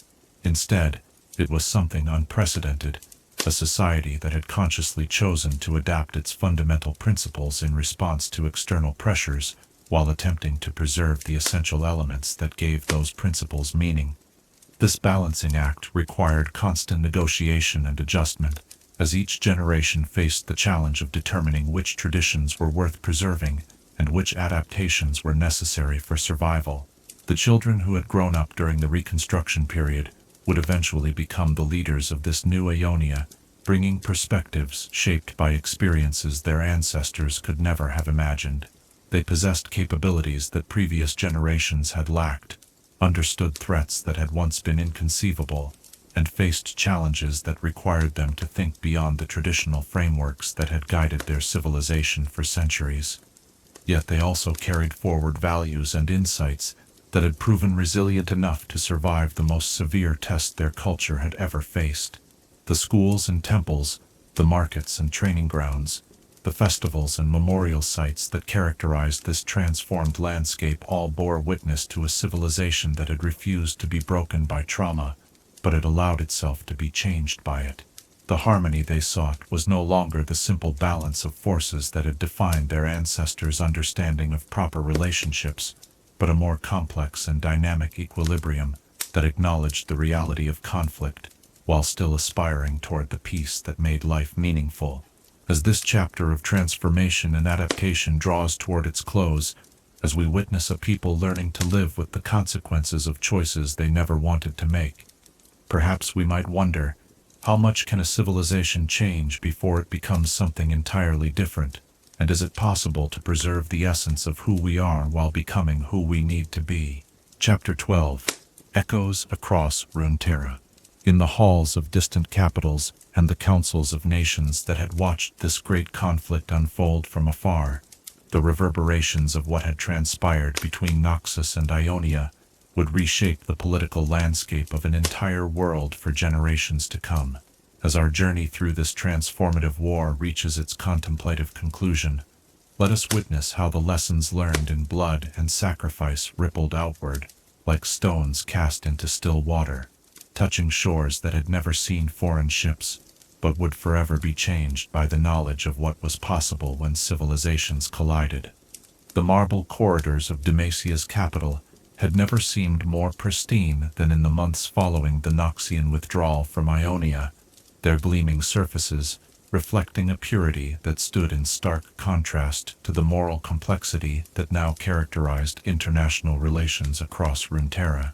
King Jarvan III walked these familiar halls with a weight that had not been present before the war, his steps echoing with the awareness that his kingdom's traditional isolation was no longer a sustainable strategy in a world where distant conflicts could fundamentally alter the balance of power between nations.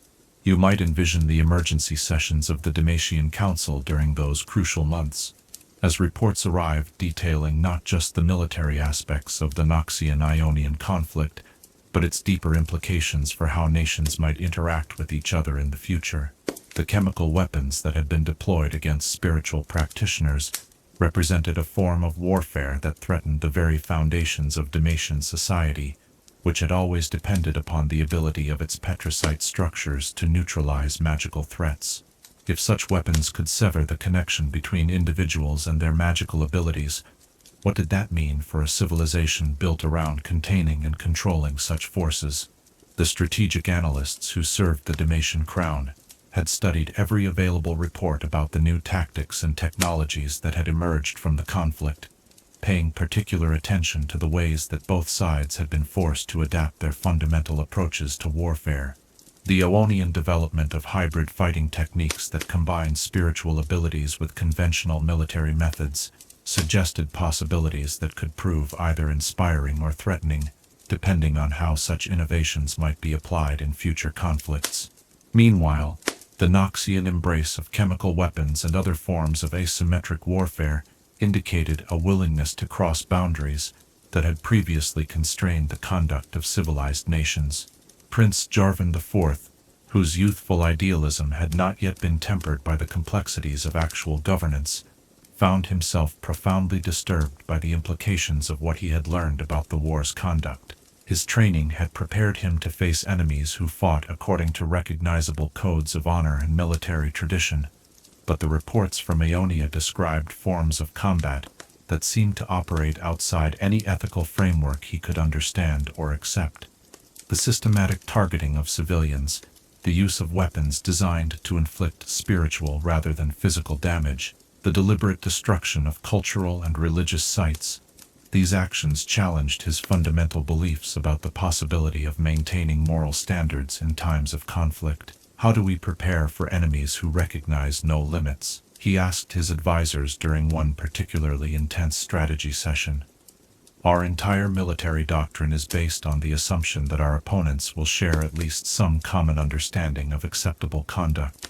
If we face adversaries who are willing to use any means to achieve their objectives, do we have to abandon our own principles in order to survive?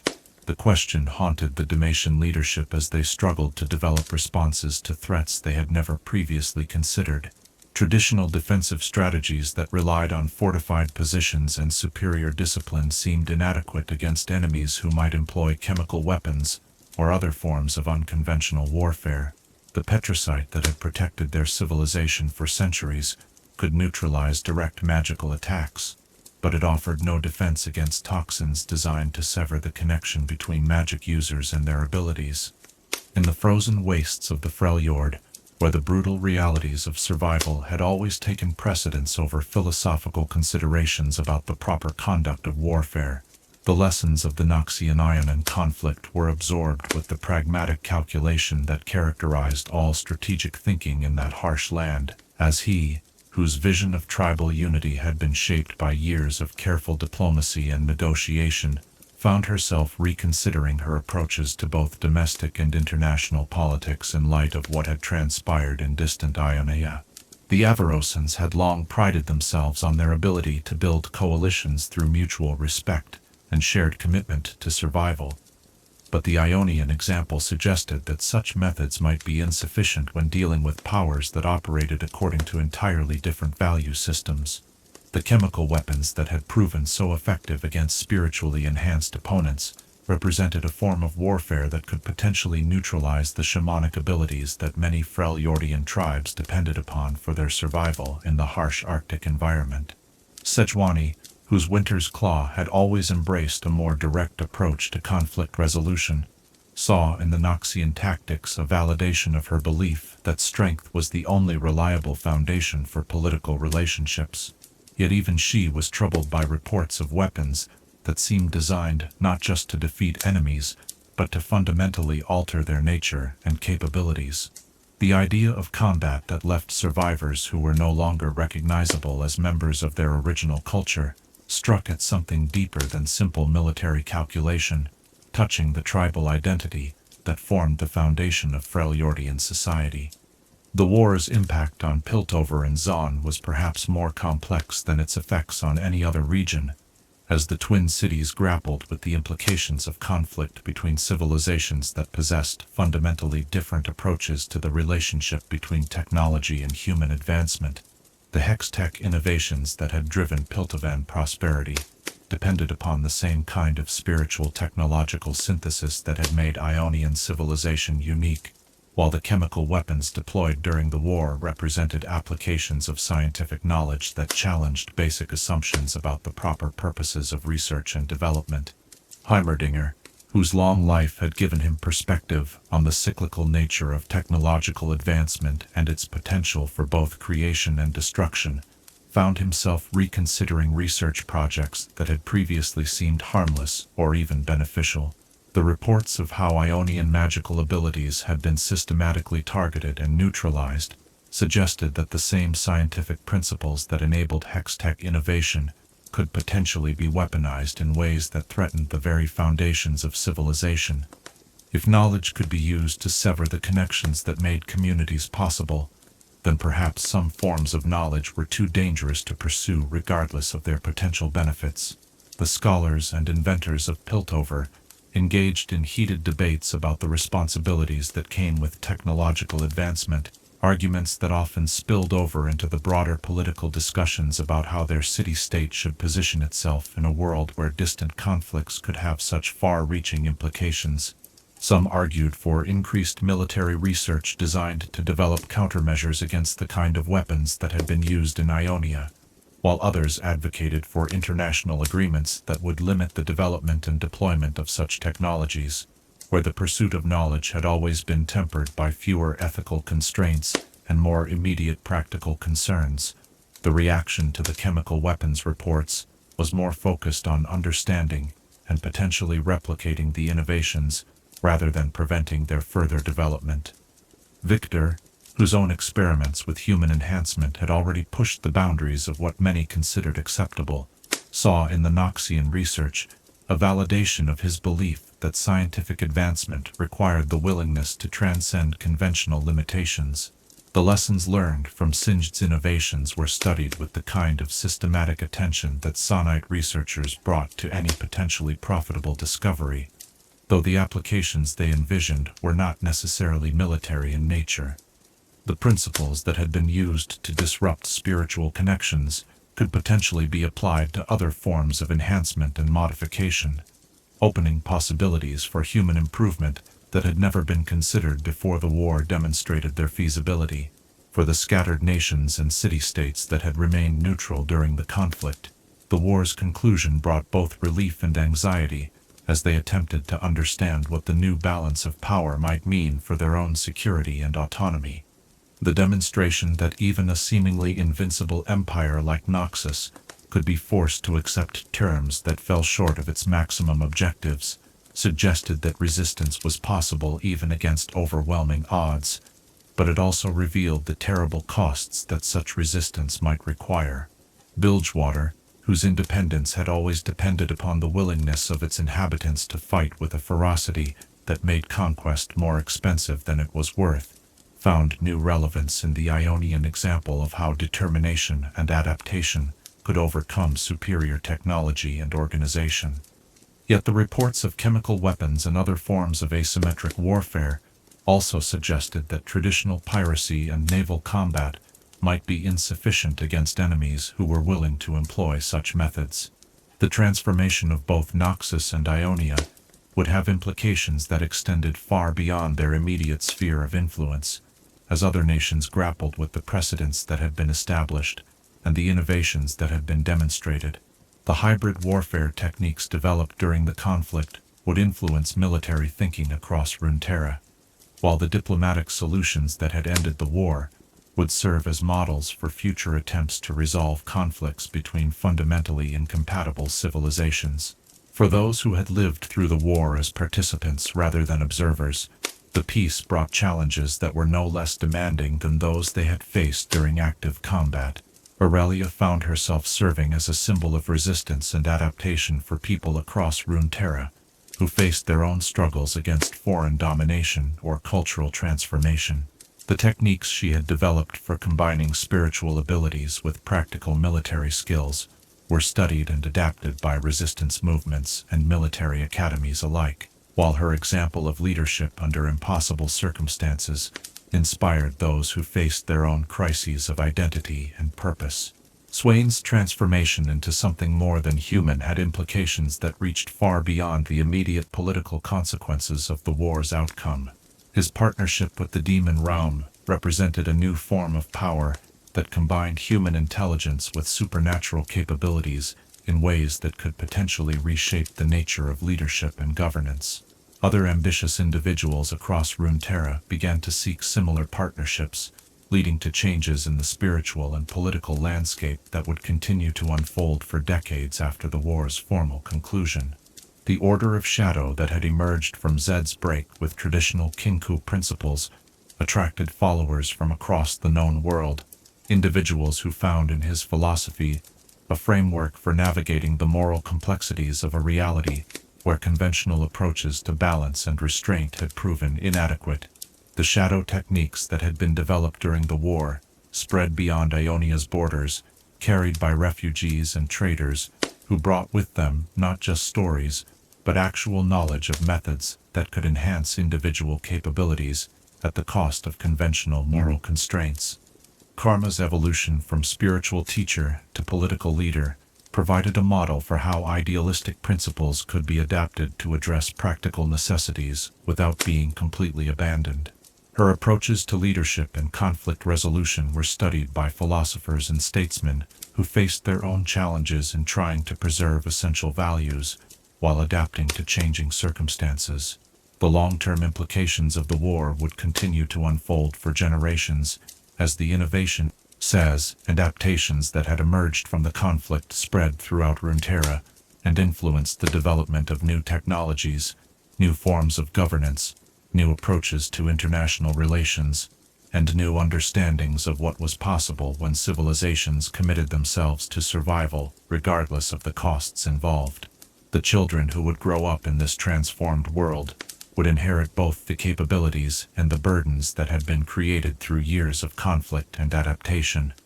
They would possess knowledge and abilities that their ancestors could never have imagined, but they would also face challenges that required them to think beyond the traditional frameworks that had once provided clear guidance for moral and practical decision-making. The war had ended, but its echoes would continue to reverberate across Runeterra for as long as nations existed to remember the lessons that had been learned through blood and sacrifice. The transformation that had begun with a simple imperial hunger for expansion had become something far more complex and far-reaching, changing not just the immediate participants, but the entire world in ways that would continue to unfold for centuries to come.